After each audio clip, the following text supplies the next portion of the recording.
ಇಲ್ಲೇ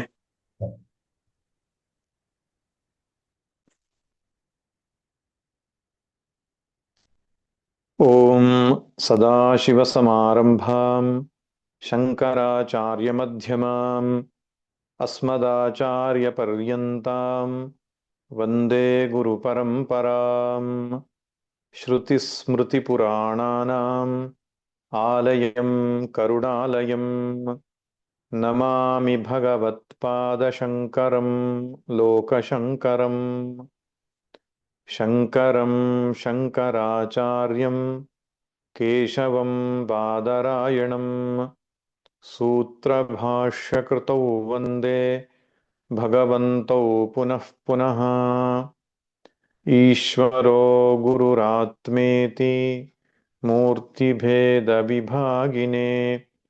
ವ್ಯೋಮವದ್ವ್ಯಾಪ್ತದೇಹಾಯ ದಕ್ಷಿಣಾಮೂರ್ತಯೇ ನಮಃ ದಕ್ಷಿಣಾಮೂರ್ತಯೇ ನಮಃ.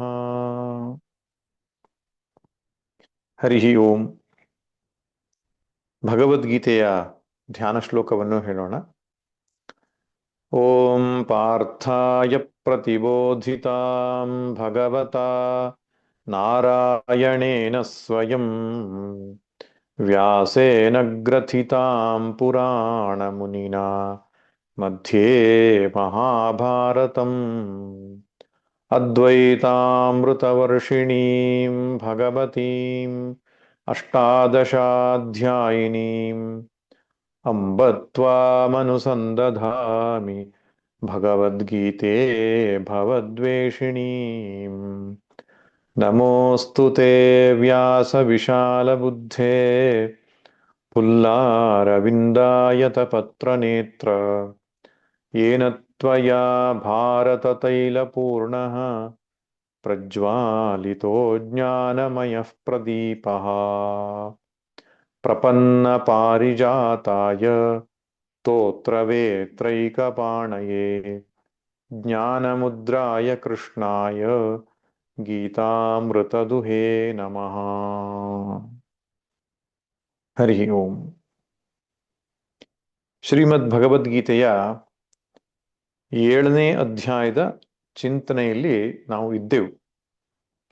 ಈಗ ಸುಮಾರು ಒಂದು 3 ವರ್ಷಗಳ ಹಿಂದೆ ಪಾಂಚಜನ್ಯ ಎಂಬ ಶೀರ್ಷಿಕೆಯ ಅಡಿಯಲ್ಲಿ 7ನೇ ಅಧ್ಯಾಯದ ಅಂತಿಮ ಶ್ಲೋಕದವರೆಗೆ, ಅಂದರೆ 7ನೇ ಅಧ್ಯಾಯದಲ್ಲಿ ಒಟ್ಟು 30 ಶ್ಲೋಕ ಇದೆ.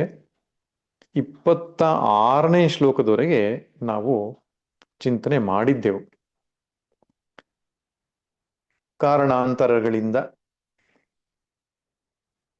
ಮಧ್ಯದಲ್ಲಿ ಬೇರೆ ಬೇರೆ ಗ್ರಂಥ ಚಿಂತನೆ ಕಾರ್ಯಕಲಾಪಗಳಿಂದ ನಿಂತು ಹೋಗಿತ್ತು.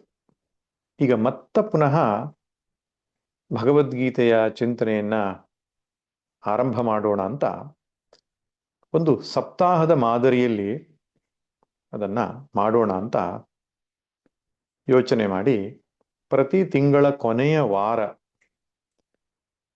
7 ದಿನಗಳನ್ನ ಭಗವದ್ಗೀತೆಯ ಚಿಂತನೆಗೆ ಮೀಸಲಾಗಿಟ್ಟು ಈ ಮೂಲಕವಾಗಿ ಅದನ್ನ ಮುಂದುವರಿಸಲಿಕ್ಕೆ ಸಾಧ್ಯವಾಗುತ್ತೆ ಅಂತ ಪ್ರಯತ್ನವನ್ನ ಆರಂಭ ಮಾಡಿದ್ದೇವೆ.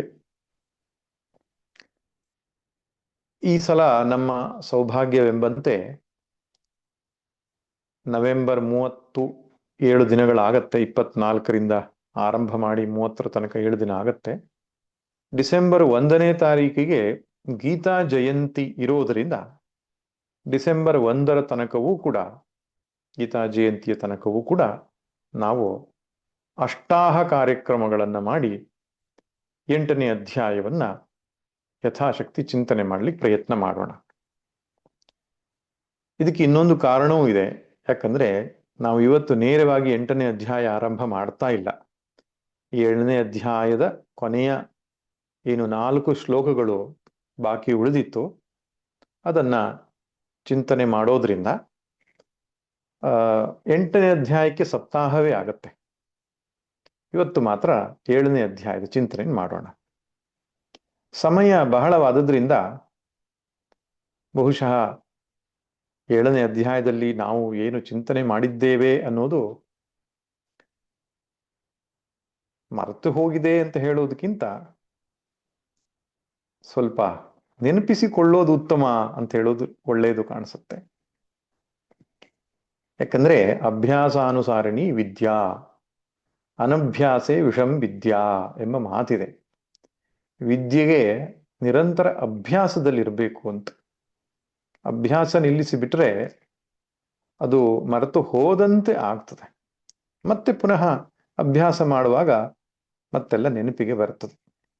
ಆದ್ದರಿಂದ ಪುನಃ ಪೂರ್ವಾವಲೋಕನವನ್ನು ಒಮ್ಮೆ ಮಾಡಿ 7ನೇ ಅಧ್ಯಾಯದ ಒಂದು ಪಕ್ಷಿ ನೋಟವನ್ನ ಆರಂಭದಿಂದ ಕೊನೆಯ ತನಕ ಇದುವರೆಗೆ ನಾವು ಚರ್ಚೆ ಮಾಡಿರುವ ವಿಷಯವನ್ನೊಮ್ಮೆ ಪುನರವಲೋಕನವನ್ನ ಮಾಡಿ ಕೊನೆಯ 4 ಶ್ಲೋಕಗಳ ಚಿಂತನೆ ಮಾಡೋಣ.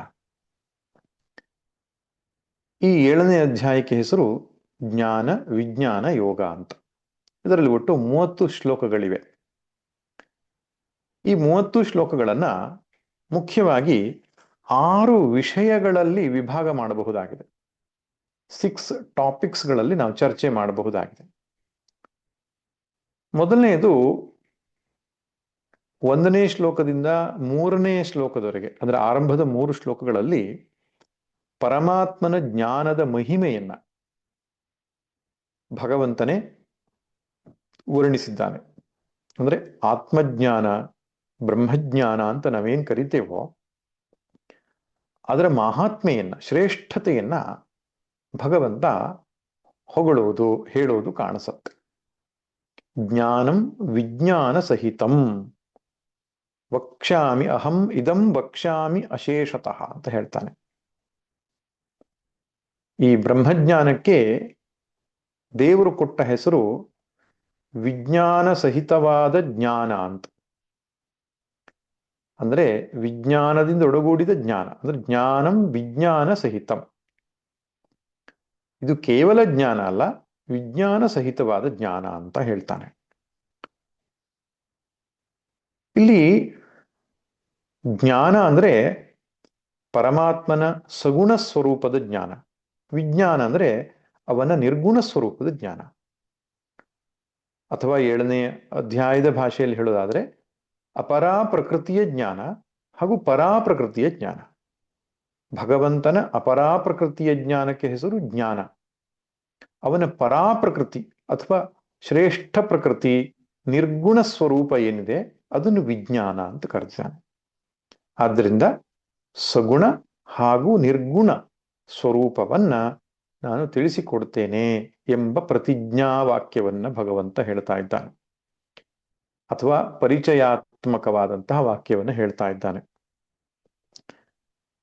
ಅದರ ಪ್ರಯೋಜನ ಏನು ಇದನ್ನು ತಿಳ್ಕೊಳ್ಳೋದ್ರಿಂದ ಅಂದ್ರೆ ನೇಹ ಭೂಯೋ ಅನ್ಯತ್ ಜ್ಞಾತವ್ಯಂ ಅವಶಿಷ್ಯತೆ ನ ಇಹ. ಇಲ್ಲಿ ಮತ್ತೆ ತಿಳ್ಕೊಳ್ಳಿಕ್ಕೆ ಬೇರೆ ಉಳಿದುಕೊಳ್ಳೋದಿಲ್ಲ ಅಂತ ಹೇಳ್ತಾನೆ. ಆದ್ರೆ ಅದನ್ನ ತಿಳ್ಕೊಂಡ್ರೆ ಎಲ್ಲವನ್ನೂ ತಿಳ್ಕೊಂಡ ಹಾಗಾಯಿತು. ಕಸ್ಮಿನ್ನು ಭಗವೋ ವಿಜ್ಞಾತೆ ಸರ್ವಮಿದಂ ವಿಜ್ಞಾತಂ ಭವತೀತಿ. ಯಾವುದೊಂದನ್ನು ತಿಳಿದುಕೊಂಡ್ರೆ ಎಲ್ಲವನ್ನೂ ತಿಳಿದುಕೊಂಡಂತಾಗತ್ತೋ ಅಂತಹ ಅಧ್ಯಾತ್ಮ ಜ್ಞಾನವನ್ನು ಹೇಳ್ತೇನೆ ಅಂತ. ಇದು ಎಷ್ಟರ ಮಟ್ಟಿಗೆ ಸರಿ ಅಂತ ಪ್ರಶ್ನೆ ಕೇಳಿದ್ರೆ ನಿಶ್ಚಿತವಾದ ಸತ್ಯ ಇದು. ಭಗವಂತನ ಸ್ವರೂಪ ಜ್ಞಾನವನ್ನ ಯಥಾರ್ಥವಾಗಿ ತಿಳಿದು ಬಿಟ್ರೆ ಇನ್ನೇನು ತಿಳಿಯುವುದಕ್ಕೆ ಬಾಕಿ ಉಳಿಯುವುದಿಲ್ಲ ಅಂತ. ಯಾಕೆ ಎಲ್ಲವೂ ಕೂಡ ಅದರಲ್ಲಿಯೇ ಹೊರತೋರಲ್ಪಡ್ತಾ ಇದೆ. ಆ ಭಗವಂತನೇ ಜೀವ ಜಗತ್ತಿನ ರೂಪದಲ್ಲಿ ಹೊರತೋರ್ತಾ ಇರೋದ್ರಿಂದ ಅದೊಂದನ್ನು ತಿಳಿದು ಬಿಟ್ರೆ ಬೇರೆ ಇನ್ನೊಂದನ್ನು ತಿಳಿಯೋ ಅವಶ್ಯಕತೆ ಬರೋದಿಲ್ಲ. ಅಷ್ಟೇ ಅಲ್ಲ, ಅವನನ್ನ ತಿಳಿದುಕೊಳ್ಳೋದ್ರಿಂದ ಇನ್ನೊಂದು ಬೇಕು ಅನ್ನೋ ಬಯಕೆನೂ ನಿವೃತ್ತಿ ಆಗಿಬಿಡ್ತದೆ. ತಿಳಿಯುವ ಬಯಕೆ ಅಷ್ಟೇ ಅಲ್ಲ, ಮಾಡುವ ಪಡೆಯುವ ಎಲ್ಲಾ ಬಯಕೆಗಳೇ ನಿವೃತ್ತಿಯಾಗಿ ಬಿಡ್ತದೆ. ಆದ್ರಿಂದ ಅಲ್ಟಿಮೇಟ್ ನಾಲೆಜ್ ಎಂಬುದಾಗಿ ದೇವರು ಅದರ ಪರಿಚಯವನ್ನು ಮಾಡಿಕೊಟ್ಟ. ಅಷ್ಟೇ ಅಲ್ಲ, ಇದು ತುಂಬಾ ವಿರಳ ಅಂತ ಕೂಡ ಹೇಳ್ತಾನೆ. ಮನುಷ್ಯಾಣಾಂ ಸಹಸ್ರೇಷು ಕಶ್ಚಿದ್ ಯತತಿ ಸಿದ್ಧಯೇ ಅಂತ. ಸಾವಿರಾರು ಜನರಲ್ಲಿ ಯಾರೋ ಒಬ್ರು ಇದನ್ನ ಪರ್ಸೀವ್ ಮಾಡ್ತಾರೆ ಅಂತ, ಇದನ್ನ ಪಡೆಯುವ ಪ್ರಯತ್ನ ಮಾಡ್ತಾರೆ. ಪಡೆಯುವ ಪ್ರಯತ್ನ ಮಾಡಿದವರಲ್ಲಿಯೂ ಕೆಲವರು ಮಾತ್ರ ಗುರಿ ಮುಟ್ತಾರೆ ಅಂತ. ಯತತಾಮಪಿ ಸಿದ್ಧಾನಂ ಕಶ್ಚಿನ್ ಮಾಂ ವೇತ್ತಿ ತತ್ವತಃ, ತತ್ವತಃ ಅವನನ್ನು ಅರಿತಾರೆ ಅಂತ. ಹಾಗೆ ಇದ್ರ ಶ್ರೇಷ್ಠತೆಯನ್ನು ವರ್ಣಿಸಿದ್ದಾನೆ. ಇನ್ನು ಶ್ಲೋಕ ಸಂಖ್ಯೆ 4ರಿಂದ ಆರಂಭ ಮಾಡಿ 12ರ ತನಕ ಬಹಳ ಮುಖ್ಯವಾದಂತಹ ವಿಷಯ, ಭಗವಂತನ ಸ್ವರೂಪವನ್ನ, ದೇವರ ಸ್ವರೂಪವನ್ನು ದೇವರು ಅಂದ್ರೆ ಯಾರು ಅಂತ ನಾವು ಕೇಳ್ತೇವಲ್ಲ, ಉಪನಿಷತ್ತುಗಳಲ್ಲಿಯೂ ಕೂಡ ಅದರ ವರ್ಣನೆ ಇದೆ, ಭಗವದ್ಗೀತೆಯ ಬೇರೆ ಬೇರೆ ಕಡೆಯಲ್ಲಿಯೂ ಅದರ ವರ್ಣನೆ ಇದೆ.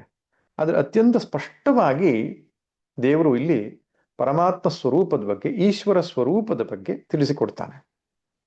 ಅಪರಾ ಪ್ರಕೃತಿ ಮತ್ತು ಪರಾಪ್ರಕೃತ್ಯಾತ್ಮಕನು ಈಶ್ವರನು ಅಂತ. ಅಪರಾ ಪ್ರಕೃತಿ ಅಂದ್ರೆ ಲೋಯರ್ ನೇಚರ್, ಲೋವರ್ ನೇಚರ್. ಪರಾಪ್ರಕೃತಿ ಅಂದ್ರೆ ಹೈಯರ್ ನೇಚರ್, ಅವನ ಕೆಳಮಟ್ಟದ ಸ್ವರೂಪ, ಅವನ ಮೇಲ್ಮಟ್ಟದ ಸ್ವರೂಪ. ಅಪರಾ ಪ್ರಕೃತಿ ಅಂತ ಹೇಳಿದ್ರೆ ಕೆಳಮಟ್ಟದ್ದು. ಅದು ಯಾವುದು? ಅಷ್ಟಧಾ ಪ್ರಕೃತಿ ಅಂತ ಹೇಳ್ತಾನೆ. ಮಾಯಾ, ಅವ್ಯಕ್ತ, ಮೂಲ ಪ್ರಕೃತಿ ಅಂತ ನಾವೇನ್ ಕರಿತೇವೋ ಅದನ್ನ ಸ್ವಲ್ಪ ವಿಸ್ತೃತವಾಗಿ ಹೇಳಿದ್ದಾನೆ. ಏನ್ ಹೇಳಿದ್ದಾನೆ? ಭೂಮಿರಾಪೋ ನಲೋ ವಾಯು ಕಮ್ಮನೋ ಬುದ್ಧಿರೇವಚ ಅಹಂಕಾರ ಇತೀಯಮ್ಮೆ ಭಿನ್ನ ಪ್ರಕೃತಿ ಅಷ್ಟಧ. 8 ತತ್ವಗಳಿಂದ ಒಡಗೂಡಿದ ಸಂಗತಿ ಅದು. ಇಲ್ಲಿ ಪಂಚಮಹಾಭೂತಗಳನ್ನು ಹೇಳಿಲ್ಲ, ಪಂಚ ತನ್ಮಾತ್ರೆಗಳನ್ನು ಹೇಳಿದೆ. ಹಾಗೂ ಅಹಂಕಾರ, ಬುದ್ಧಿ ಮತ್ತು ಏನು ಮನೋಬುದ್ಧಿರೇವಚ ಅಹಂಕಾರ ಅಂತ 3 ಶಬ್ದ ಬಳಸಿದೆ. ಇದು ಟೆಕ್ನಿಕಲ್ ಟರ್ಮ್, ಪಾರಿಭಾಷಿಕ ಶಬ್ದ. ಇಲ್ಲಿ ಮನಸ್ಸು ಅಂದ್ರೆ ಸಮಷ್ಟಿ ಅಹಂಕಾರವನ್ನ, ಬುದ್ಧಿ ಅಂದ್ರೆ ಸಮಷ್ಟಿ ಬುದ್ಧಿಯನ್ನ, ಅಂದ್ರೆ ಅದರ ಪಾರಿಭಾಷಿಕವಾಗಿ ಅದನ್ನ ಮಹತ್ತತ್ವ ಅಂತ ಕರೀತಾರೆ. ಇನ್ನು ಅಹಂಕಾರ ಎನ್ನುವ ಶಬ್ದಕ್ಕೆ ಅರ್ಥ ಅವ್ಯಕ್ತ ಅಂತ ಅರ್ಥ. ಆದ್ದರಿಂದ ಪಂಚ ತನ್ಮಾತ್ರೆಗಳು, ಸಮಷ್ಟಿ ಅಹಂಕಾರ, ಮಹತ್ತತ್ವ ಮತ್ತು ಅವ್ಯಕ್ತ, ಈ 8 ಸಂಗತಿಗಳನ್ನ ಅಪರಾ ಪ್ರಕೃತಿ ಅಂತ ಕರೀತಾನೆ. ಅಂದ್ರೂ ಅದು ಜಡವಾದದ್ದು, ಅದು ಭಗವಂತನ ಶಕ್ತಿಯೇ, ಆದರೆ ಅವನ ಕೆಳಮಟ್ಟದ ಸ್ವಭಾವ, ಸ್ವರೂಪ ಎಂಬುದಾಗಿ ಹೇಳಿದ್ದಾನೆ. ಇನ್ನು ತನ್ನ ಶ್ರೇಷ್ಠ ಸ್ವಭಾವ, ಸ್ವರೂಪ ಯಾವುದಪ್ಪ ಅಂದ್ರೆ ಅದು ಚೈತನ್ಯ, ಅರಿವು, ಪ್ರಜ್ಞೆ ಏನಿದೆಯೋ ಅದು ತನ್ನ ಶ್ರೇಷ್ಠ ಸ್ವರೂಪ ಅಂತ. ಜೀವಭೂತ ಮಹಾಬಾಹೋ ಯಯೇದಂ ಧಾರ್ಯತೆ ಜಗತ್. ಜೀವಭೂತಾಂ ಅಂತ ಹೇಳಿದ್ರೆ ಪ್ರಾಣಧಾರಣೆ ಮಾಡತಕ್ಕಂತಹ ಆ ಚೈತನ್ಯ ವಸ್ತು ಏನಿದೆಯೋ, ಅರಿವು ಏನಿದೆಯೋ ಅದು ತನ್ನ ಶ್ರೇಷ್ಠ ಸ್ವರೂಪ ಎಂಬುದಾಗಿ ಹೇಳಿದ್ದಾನೆ. ಇದೆರಡೂ ಸೇರಿಕೊಂಡವನು ತಾನು ಅಂತ ಮುಂದಿನ ಶ್ಲೋಕದ 6ನೇ ಶ್ಲೋಕದಲ್ಲಿ ಹೇಳ್ತಾನೆ. ಅಹಂ ಕೃಷ್ಣಸ್ಯ ಪ್ರಭವ. 7ನೇ ಶ್ಲೋಕದಲ್ಲಿ ಮತ್ತಃ ಪರತರಂ ನಾನ್ಯತ್ ಕಿಂಚಿದಸ್ತಿ ಧನಂಜಯ. ಈ ಪರಾಪರಾತ್ಮಕವಾದ ನನ್ನ ಸ್ವರೂಪವನ್ನು ಬಿಟ್ಟು ಇನ್ನೇನೂ ಈ ಸೃಷ್ಟಿಯಲ್ಲಿ, ಈ ವ್ಯವಸ್ಥೆಯಲ್ಲಿ ಇಲ್ಲ ಅಂತ ಕಾಣುವಂತಹ ಈ ಜಗತ್ತೇನಿದೆ, ಇದೆರಡು ಪ್ರಕೃತಿಗಳಿಂದ ಒಡಗೂಡಿದ್ದೇತು. ಆದ್ದರಿಂದ ವ್ಯಕ್ತ ಪ್ರಪಂಚವೋ ಅವ್ಯಕ್ತ ಪ್ರಪಂಚವೋ ಇರೋದೆರಡೇ, ಚೈತನ್ಯ ಮತ್ತು ಅವನ ಅಷ್ಟಧಾ ಪ್ರಕೃತಿ. ಹೀಗೆ ಇದನ್ನ ಪರಿಚಯ ಮಾಡಿಕೊಟ್ಟ ಮೇಲೆ ದಿನನಿತ್ಯದ ನಮ್ಮ ವ್ಯವಹಾರದಲ್ಲಿ ಆ ಪರಮಾತ್ಮನನ್ನ ಅನುಸಂಧಾನ ಮಾಡೋದಕ್ಕೂ ಭಾವಿಸುವುದಕ್ಕೂ ಉಪಾಯವನ್ನು ಹೇಳ್ತಾನೆ. ನಾವು ಕಣ್ಣು ಬಿಟ್ಟು ನೋಡಿದಾಗ ಪರಮಾತ್ಮನನ್ನ ಅನುಭವಿಸೋದು ಹೇಗೆ? ನಿಜವಾಗಿಯೂ ಪ್ರಪಂಚ ಅನ್ನೋದು ಪರಮಾತ್ಮನ ಒಂದು ಅವತಾರವೇ ಇದು. ಹೇಗೆ ರಾಮಾವತಾರ, ಕೃಷ್ಣಾವತಾರ ಇದೆಯೋ ಅದು ಕಾಲ ಕಾಲಕ್ಕೆ ತೋರಿಕೊಳ್ಳುವಂತ ಅವತಾರಗಳಾದ್ರೆ, ಯಾವ ಕಾಲಕ್ಕೂ ನಮ್ಮ ಮುಂದೆ ಇರುವ ಪರಮಾತ್ಮನ ಅವತಾರ ಯಾವುದಪ್ಪ ಅಂತ ಹೇಳಿದ್ರೆ ಪ್ರಪಂಚ. ಕಾಣುವ ಪ್ರಪಂಚ ಪರಮಾತ್ಮನ ಒಂದು ಸಗುಣ ರೂಪ. ಅದನ್ನ ನಾವು ಅಭ್ಯಾಸ ಮಾಡಬೇಕು ದಿನನಿತ್ಯದ ವ್ಯವಹಾರದಲ್ಲಿ. ಆ ಭಾವನೆಯನ್ನು ತಂದುಕೊಳ್ಳೋದಕ್ಕೆ ರಸೋಹಮಪ್ಸು ಕೌಂತೆಯ ಪ್ರಭಾಸ್ಮಿ ಶಶಿ ಸೂರ್ಯಯೋ, ಸೂರ್ಯಚಂದ್ರರ ಪ್ರಭೆಯನ್ನು ನೋಡಿದಾಗ ಅದರಲ್ಲಿ ಪರಮಾತ್ಮನನ್ನ ಕಂಡುಕೊಳ್ಳಬೇಕು. ನೀರನ್ನು ಕುಡಿದಾಗ ಅದರಲ್ಲಿ ರಸತತ್ವದಲ್ಲಿ ಭಗವಂತನ ಭಾವನೆಯನ್ನು ತಂದುಕೊಳ್ಬೇಕು. ಪುಣ್ಯೋ ಗಂಧ ಪೃಥಿವ್ಯಾಂಚ, ಪೃಥ್ವಿಯಲ್ಲಿ ಗಂಧ, ಪುಣ್ಯವಾದ ಗಂಧತತ್ವ ಏನಿದೆ ಅದನ್ನು ಅನುಸಂಧಾನ ಮಾಡುವಾಗ, ಅದನ್ನು ಸ್ವೀಕಾರ ಮಾಡುವಾಗ ಭಗವಂತನೇ ಈ ಗಂಧತತ್ವದ ಮೂಲಕ ಪ್ರಕಟ ಆಗಿದ್ದಾನೆ ಅಂತ ಭಾವಿಸ್ಕೊಳ್ಬೇಕು. ಈ ರೀತಿ ನಾವು ವ್ಯವಹಾರ ಪ್ರಪಂಚದಲ್ಲಿದ್ದಾಗಲೂ ಕೂಡ ಭಗವಂತನನ್ನ ಅನುಸಂಧಾನ ಮಾಡಬೇಕು. ಇದೆಲ್ಲವೂ ಭಗವಂತನೆಂಬುದಾಗಿ ಚಿಂತಿಸಬೇಕು. ಅದಕ್ಕೆ ಕೆಲವೊಂದಿಷ್ಟು ಉಪಾಸನೆಯ ಮಾರ್ಗವನ್ನ ಇಲ್ಲಿ ತಿಳಿಸಿಕೊಟ್ಟಿದ್ದಾನೆ. ವಿಸ್ತಾರವಾಗಿ 10ನೇ ಅಧ್ಯಾಯದ ವಿಭೂತಿ ಯೋಗದಲ್ಲಿ ಹೇಳ್ತಾನೆ. ಇದು ಎರಡನೇ ವಿಷಯ. ಯಾವುದು? ಭಗವಂತನ ಯಥಾರ್ಥ ಸ್ವರೂಪ. ಮೊದಲನೇದು ಭಗವಂತನ ಜ್ಞಾನದ ಮಹಾತ್ಮೆ. ಎರಡನೇದು 4ನೇ ಶ್ಲೋಕದಿಂದ ಆರಂಭ ಮಾಡಿ 12ನೇ ಶ್ಲೋಕದ ತನಕ ಭಗವಂತನ ಸ್ವರೂಪ. ಇನ್ನು 3ನೇ ಟಾಪಿಕ್ ಏನಪ್ಪ ಅಂದ್ರೆ ಸಂಸಾರ ಬಂಧನಕ್ಕೆ ಕಾರಣ ಏನು? ಸಂಸಾರ ಬಂಧನ, ಅದಕ್ಕೆ ಕಾರಣ. ಇದನ್ನ 13ನೇ ಶ್ಲೋಕದಲ್ಲಿ ವರ್ಣಿಸ್ತಾನೆ. ಒಂದೇ ಶ್ಲೋಕ ತೆಗೆದುಕೊಂಡಿದ್ದಾನೆ. ಸಂಸಾರ ಬಂಧನಕ್ಕೆ ಏನ್ ಕಾರಣ ಅಂತ ಹೇಳ್ತಾನೆ ಭಗವಂತ. ತ್ರಿಗುಣಾತ್ಮಿಕವಾದ ಈ ಜಗತ್ತೇನಿದೆ, ಮಾಯೆ ಏನಿದೆ, ಅದೇ ಸಂಸಾರ ಬಂಧನ ಕಾರಣ ಅಂತ ಹೇಳ್ತಾನೆ. 3 ಗುಣಗಳಿಂದ ಒಡಗೂಡಿದಂತಹ ಮಾಯೆಯ ವ್ಯಕ್ತ ಸ್ವರೂಪ ಈ ಪ್ರಪಂಚ. ಅದರಿಂದ ನಾವು ಮೋಹಿತರಾಗಿದ್ದೇವೆ, ಆಕರ್ಷಿತರಾಗಿದ್ದೇವೆ. ಆದ್ದರಿಂದ ಅದಕ್ಕೆ ಅಧಿಷ್ಠಾನವಾದ ಪರಮಾತ್ಮನನ್ನು ಕಾಣುತ್ತಿಲ್ಲ. ಇದೇ ಅಜ್ಞಾನ, ಇದೇ ಸಂಸಾರ ಬಂಧನಕ್ಕೆ ಹೇತು ಎಂಬುದಾಗಿ ಹೇಳಿದ್ದಾನೆ. ಇನ್ನು ಮುಂದಿನ ಶ್ಲೋಕದಿಂದ 14ನೇ ಶ್ಲೋಕದಿಂದ 19ನೇ ಶ್ಲೋಕದ ತನಕ ಈ ಸಂಸಾರ ಬಂಧನಕ್ಕೆ ಪರಿಹಾರವನ್ನು ಹೇಳ್ತಾನೆ. ಸಮಸ್ಯೆಯನ್ನು ಹೇಳಿಬಿಟ್ರೆ ಉಪದೇಶ ಪೂರ್ತಿ ಆಗೋಲ್ಲಲ್ಲ, ಪರಿಹಾರವನ್ನು ಹೇಳಬೇಕು. ಅದಕ್ಕೆ ಸಂಸಾರ ನಿವೃತ್ತಿಗೆ ಪರಿಹಾರ ಭಕ್ತಿ ಎಂಬುದಾಗಿ ಹೇಳ್ತಾನೆ. ಸ್ಪಷ್ಟವಾಗಿ ಹೇಳ್ತಾನೆ, ದೈವೀ ಶೇಷ ಗುಣಮಯೀ ಮಮ ಮಾಯಾ ದುರತ್ಯಯ. ನನ್ನ ಮಾಯೆ ಎನ್ನುವಂಥದ್ದೇನಿದೆ ಅದು ದಾಟ್ಲಿಕ್ಕೆ ಅಸದಳವಾದದ್ದು, ಕಷ್ಟವಾದದ್ದು. ಆದರೆ ಮಾಮೇವ ಯೇ ಪ್ರಪದ್ಯಂತೆ, ಯಾರು ನನಗೇ ಶರಣಾಗ್ತಾರೋ, ಮಾಮೇವ, ಏವಕಾರ ಅನ್ನೋದು ಅನ್ಯ ವ್ಯಾವೃತ್ತಿಯನ್ನು ಮಾಡ್ತದೆ. ಬೇರೆ ಯಾರಿಗೂ ಶರಣಾದ್ರೆ ಪ್ರಯೋಜನ ಆಗೋಲ್ಲ. ಭಗವಂತನಿಗೇ ಶರಣಾಗಬೇಕು. ಭಗವಂತ ಅಂದ್ರೆ ಯಾರು? ಪರಾಪರ ಪ್ರಕೃತ್ಯಾತ್ಮಕನಾದ ಈಶ್ವರ. ಅವನನ್ನು ನಾವು ಉಪಾಸನಾ ಕಾಲದಲ್ಲಿ ಕೃಷ್ಣನೋ, ರಾಮನೋ, ಶಿವನೋ, ನಾರಾಯಣನೋ ಹೀಗೆಂಬುದಾಗಿ ತೆಗೆದುಕೊಂಡ್ರು ಏನು ತೊಂದರೆ ಇಲ್ಲ. ಅದರಿಂದ ಇಲ್ಲಿ ಭಗವಂತನಿಗೇ ಶರಣಾಗಬೇಕು, ಭಗವಂತನಲ್ಲಿಯೇ ಭಕ್ತಿಯನ್ನು ಮಾಡಬೇಕು. ಅದೇ ಈ ಸಂಸಾರ ಬಂಧನದಿಂದ ಪಾರಾಗೋದಕ್ಕೆ ಉಪಾಯ ಅಂತ ಹೇಳಿದ್ದಾನೆ. ನಮ್ಮಲ್ಲಿ ಒಂದು ತಪ್ಪು ಅಭಿಪ್ರಾಯ ಇದೆ. ಭಕ್ತಿ ಅಂತ ಹೇಳಿದ ತಕ್ಷಣ ಅದು ಜ್ಞಾನಕ್ಕಿಂತ ಭಿನ್ನವಾದದ್ದು ಅಂತ ಅಭಿಪ್ರಾಯ ಇದೆ. ಆದ್ರೆ ಭಗವದ್ಗೀತೆಯಲ್ಲಿ ಎಲ್ಲೂ ಕೂಡ ಭಕ್ತಿ ಒಂದು ಸಪರೇಟ್ ಪಾತ್ ಎಂಬುದಾಗಿ ಹೇಳಲಿಲ್ಲ.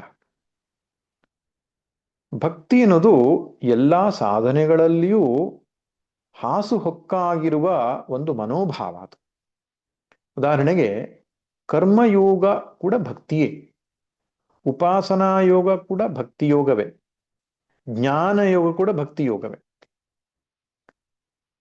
ವ್ಯತ್ಯಾಸ ಇಷ್ಟೇ, ಕರ್ಮಯೋಗ ಮತ್ತು ಉಪಾಸನಾ ಯೋಗ ಕಾಲದಲ್ಲಿ ಪರಮಾತ್ಮನ ಸಗುಣ ಸ್ವರೂಪವನ್ನು ನಾವು ಪ್ರೀತಿಸ್ತೇವೆ. ಜ್ಞಾನಯೋಗ ಕಾಲದಲ್ಲಿ ಪರಮಾತ್ಮ ನಿರ್ಗುಣ ಸ್ವರೂಪವನ್ನು ಚಿಂತಿಸ್ತೇವೆ, ಅಂದ್ರೆ ಚಿಂತನೆಯನ್ನು ಮಾಡ್ತೇವೆ.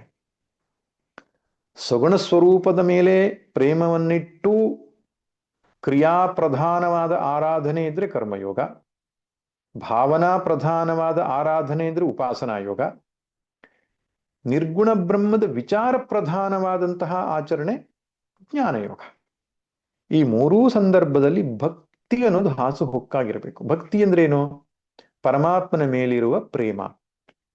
ಅದು ಸಗುಣದ ಮೇಲೋ ನಿರ್ಗುಣದ ಮೇಲೋ ಪ್ರೇಮ ಅನಿವಾರ್ಯ. ಆದ್ರಿಂದ ಸಂಸಾರ ನಿವೃತ್ತಿಗೆ ಉಪಾಯ ಯಾವುದು? ಭಕ್ತಿ ಯೋಗ. ನಾವು 12ನೇ ಅಧ್ಯಾಯದಲ್ಲಿ ಇದನ್ನು ಇನ್ನೂ ಹೆಚ್ಚು ಸ್ಪಷ್ಟವಾಗಿ ತಿಳಿಲಿಕ್ಕಿದ್ದೇವೆ.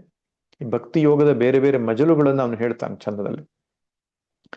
ನೋಡಿ, ಆ ಭಕ್ತಿ ಪರಮಾತ್ಮನ ಮೇಲೆ ಸಗುಣ ರೂಪದಲ್ಲಿಯೋ ನಿರ್ಗುಣ ರೂಪದಲ್ಲಿಯೋ ಪ್ರೇಮ ಅನ್ನೋದು ಹುಟ್ಟಬೇಕಾದ್ರೆ ಪೂರ್ವ ಪುಣ್ಯ ಇರಬೇಕು ಅಂತ ಹೇಳ್ತಾನೆ ಕೃಷ್ಣ. ಅದು ಸಣ್ಣ ವಿಷಯ ಅಲ್ಲ ಅಂತ. ಯಾಕಂದ್ರೆ ನಾವು ಹೊರಗಡೆಗೆ ಮಾಡ್ತಕ್ಕಂತಹ ಭಜನೆಯೋ ಜಪವೋ ಪೂಜೆಯೋ ಅದು ಒಂದು ಅಭ್ಯಾಸ. ಆದರೆ ಒಳಗಡೆಗೆ ಪ್ರೇಮ ಎನ್ನುವುದು ಹುಟ್ಟಬೇಕಲ್ಲ. ಪ್ರೇಮವಿಲ್ಲದೆ ಇದ್ರೂ ಹೊರಗಡೆ ಆಚರಣೆಗಳಂತೂ ಮಾಡಲಿಕ್ಕೆ ಆಗ್ತದೆ, ಏನೂ ತೊಂದರೆ ಇಲ್ಲ. ಆದ್ರೆ ಹೊರಗಡೆ ಆಚರಣೆಗಳೇ ಭಕ್ತಿ ಅಲ್ಲ. ಅವನೆಡೆಗಿರುವಂತಹ ಅಹೈತುಕಿ ಪ್ರೇಮ, ನಿಷ್ಕಾಮವಾದ ಪ್ರೇಮ, ನಿರ್ವ್ಯಾಜವಾದ ಪ್ರೇಮ, ಅವ್ಯಭಿಚಾರಿಣೀ ಭಕ್ತಿ, ಹೀಗೆ ಬೇರೆ ಬೇರೆ ಶಬ್ದಗಳು ಕರೆದಿದ್ದಾರೆ. ಅವನೇ ನನಗೆ ಆಶ್ರಯ, ಅವನೇ ನನಗೆ ಗತಿ ಮತಿ. ಪರಮಾತ್ಮನಿಗೆ ಹೊರತಾಗಿ ಬೇರೆ ಯಾವುದಕ್ಕೂ ನಾನು ಆಶ್ರಯವನ್ನು ಹೊಂದೋದಿಲ್ಲ. ಅನ್ಯಾಶ್ರಯಾಣಂ ತ್ಯಾಗೋ ಅನನ್ಯತಾ ಎಂಬುದಾಗಿ ನಾರದ ಭಕ್ತಿ ಸೂತ್ರದಲ್ಲಿ ಹೇಳಿದ್ದಾರೆ. ಈ ಭಾವ ಜಾಗೃತಿ ಆಗಬೇಕಲ್ಲ. ಆದ್ದರಿಂದ ಕೃಷ್ಣ ಹೇಳ್ತಾನೆ ಅದು ಎಲ್ರಿಗೂ ಆಗಲ್ಲ ಅಂತ ಹೇಳ್ತಾನೆ. ನಮಾಂ ದುಷ್ಕೃತಿನೋ ಮೂಢಾಹ ಪ್ರಪದ್ಯಂತೆ ನರಾಧಮಾಹ ಅಂತ. ದುಷ್ಕೃತಿಗಳು ಅಂದ್ರೆ ಕೆಟ್ಟ ಕರ್ಮ ಮಾಡಿದವರು, ಅಧಾರ್ಮಿಕ ಕರ್ಮ ಮಾಡಿದವರು, ಶಾಸ್ತ್ರ ನಿಷೇಧಿತ ಕರ್ಮಗಳನ್ನ ಮಾಡುವವರು. ಅವರಲ್ಲಿ ಭಗವಂತನಲ್ಲಿ ಭಕ್ತಿ ಹುಟ್ಟುವುದಿಲ್ಲ. ಅಷ್ಟೇ ಅಲ್ಲ, ಗುರುವಾಕ್ಯೋಪದೇಶದಲ್ಲಿ ಶ್ರದ್ಧೆಯೂ ಉಂಟಾಗೋದಿಲ್ಲ. ಭಗವಂತ ಎನ್ನುವಂತಹ ಒಂದು ಶಕ್ತಿ, ಜಗನ್ನಿಯಾಮಕ ಶಕ್ತಿ ಅನ್ನುವುದಿದೆ. ಅವನಿಗೆ ನಾನು ಶರಣು ಹೊಂದುವುದರಿಂದ ನನ್ನ ಎಲ್ಲ ತಾಪತ್ರಯಗಳು ನಿವೃತ್ತಿಯಾಗಿ, ಸಂಸಾರದ ಬಂಧನ ನಿವೃತ್ತಿಯಾಗಿ ಪರಮಗತಿ ಪ್ರಾಪ್ತಿಯಾಗುತ್ತದೆ ಎನ್ನುವಂತಹ ಒಂದು ಶ್ರದ್ಧೆಯೂ ಕೂಡ ಹುಟ್ಟೋದಿಲ್ಲ. ಅದು ಹುಟ್ಟದೇ ಇರೋದಕ್ಕೆ ಕಾರಣವೇ ಪಾಪ ಎಂಬುದಾಗಿ ಹೇಳ್ತಾನೆ. ಬಹಳ ಗಮನಿಸಬೇಕಾದ ಅಂಶ. ನಾವು ಪುರಾಣಗಳಲ್ಲಿಯೂ ನೋಡ್ತೇವೆ, ಕಂಸ ದುರ್ಯೋಧನಾದಿಗಳು ಕೃಷ್ಣ ಇದ್ದ ಕಾಲದಲ್ಲಿಯೇ ಅವನ ಮಹಿಮೆಯನ್ನ ಅರ್ಥ ಮಾಡಿಕೊಂಡು ಅವನು ಶರಣಾಗ್ಲಿಲ್ಲ. ಆದ್ರಿಂದ ಸತ್ಕರ್ಮಗಳಿಂದ, ಏನು ನಮ್ಮ ಶಾಸ್ತ್ರಗಳಲ್ಲಿ ಹೇಳ್ತಕ್ಕಂತಹ ನಿತ್ಯ ನೈಮಿತ್ತಿಕ ಕರ್ಮಗಳನ್ನ, ಅಂದ್ರೆ ಧರ್ಮಾನುಷ್ಠಾನ ಎಂಬುದಾಗಿ ಕರೀತಾರೆ. ಆ ಧರ್ಮಾನುಷ್ಠಾನವನ್ನು ಚೆನ್ನಾಗಿ ನಿಷ್ಕಾಮವಾಗಿ ಮಾಡಿದಂತಹ ಪುಣ್ಯಾತ್ಮನಿಗೆ ಭಕ್ತಿ ಹುಟ್ಟೋದು. ಅದರಿಂದ ಭಕ್ತಿ ಏನು ಸಣ್ಣ ವಿಷಯ ಅಲ್ಲ. ಪರಮಾತ್ಮನ ಸಗುಣ ಮೇಲಿನ ಭಕ್ತಿ ಆದರೂ ಅಡ್ಡಿಲ್ಲ, ಅದು ಸಣ್ಣ ವಿಷಯ ಅಲ್ಲ. ಇನ್ನು ನಿರ್ಗುಣ ಭಕ್ತಿಯಂತೂ, ಅಂದ್ರೆ ಜಿಜ್ಞಾಸು ಹೊಂದಿರುವಂತಹ ಭಕ್ತಿ ಏನಿದೆ ಅದು ಇನ್ನೂ ಅಪರೂಪದ್ದು, ಸಾಧನ ಚತುಷ್ಟಯ ಸಂಪತ್ತಿಯನ್ನು ಪಡಿಬೇಕಾಗ್ತದೆ. ಆದ್ದರಿಂದ ಅಂತಹ ಭಕ್ತಿ ಇದ್ದರೆ ಮಾತ್ರ ಅವನು ಸಂಸಾರವನ್ನು ದಾಟ್ತಾನೆ ಅಂತ. ಇನ್ನು ಪುಣ್ಯಾತ್ಮರಲ್ಲಿ 4 ಬಗೆ ಮಾಡ್ತಾನೆ. ಆರ್ತೋ ಜಿಜ್ಞಾಸುರರ್ಥಾತಿ ಜ್ಞಾನೀಚ ಭರತರ್ಷಭ ಅಂತ. ಈ ಜ್ಞಾನಿ ಭಕ್ತ ಬೇರೆ ಯಾರು ಅಲ್ಲ, ನಿರ್ಗುಣ ಭಕ್ತ ಅವನು ಅಂತ. ನಿರ್ಗುಣ ಆತ್ಮತತ್ವವನ್ನ ಯಥಾರ್ಥವಾಗಿ ತಿಳಿದುಕೊಂಡವನವನು. ಆದ್ದರಿಂದ ಜ್ಞಾನೀತು ಆತ್ಮೈವ ಮೇ ಮತಂ, ಜ್ಞಾನಿಯಾದರೂ ನಾನೇ ಸರಿ, ನನಗೂ ಜ್ಞಾನಿಗೂ ಯಾವ ವ್ಯತ್ಯಾಸವೇ ಇಲ್ಲ ಅಂತ ಹೇಳ್ಕೊಂಡು ಆ ನಿರ್ಗುಣ ಭಕ್ತಿಯನ್ನು ಎತ್ತಿ ಹಿಡಿತಾನೆ. ಇಲ್ಲಿ ಆರ್ಥ ಜಿಜ್ಞಾಸು ಅರ್ಥಾರ್ಥಿ ಸಂದರ್ಭದಲ್ಲಿ ಸಗುಣ ಭಕ್ತರೇ ಆಗಿರ್ತಾರೆ ಅವರು. ಜಿಜ್ಞಾಸು ಜ್ಞಾನವನ್ನ ಪಡೆದು ತನ್ನ ಸ್ವಸ್ವರೂಪವನ್ನ ತಿಳಿದುಕೊಂಡ ಮೇಲೆ ಅವನು ತನ್ನ ಆತ್ಮಸ್ವರೂಪದಲ್ಲಿ ನೆಲೆ ನಿಲ್ತಾನಲ್ಲ, ಅವನು ಭಕ್ತನೇ, ಪರಾಭಕ್ತ. ಆದರೆ ಅವನಿಗೂ ಪರಮಾತ್ಮನಿಗೂ ವ್ಯತ್ಯಾಸವಿಲ್ಲ ಎಂಬುದಾಗಿ ಆ ನಿರ್ಗುಣ ಭಕ್ತಿಯನ್ನು ಭಗವಂತ ಹೇಳು ತೋರಿಸ್ತಾ ಅದರೊಟ್ಟಿಗೆ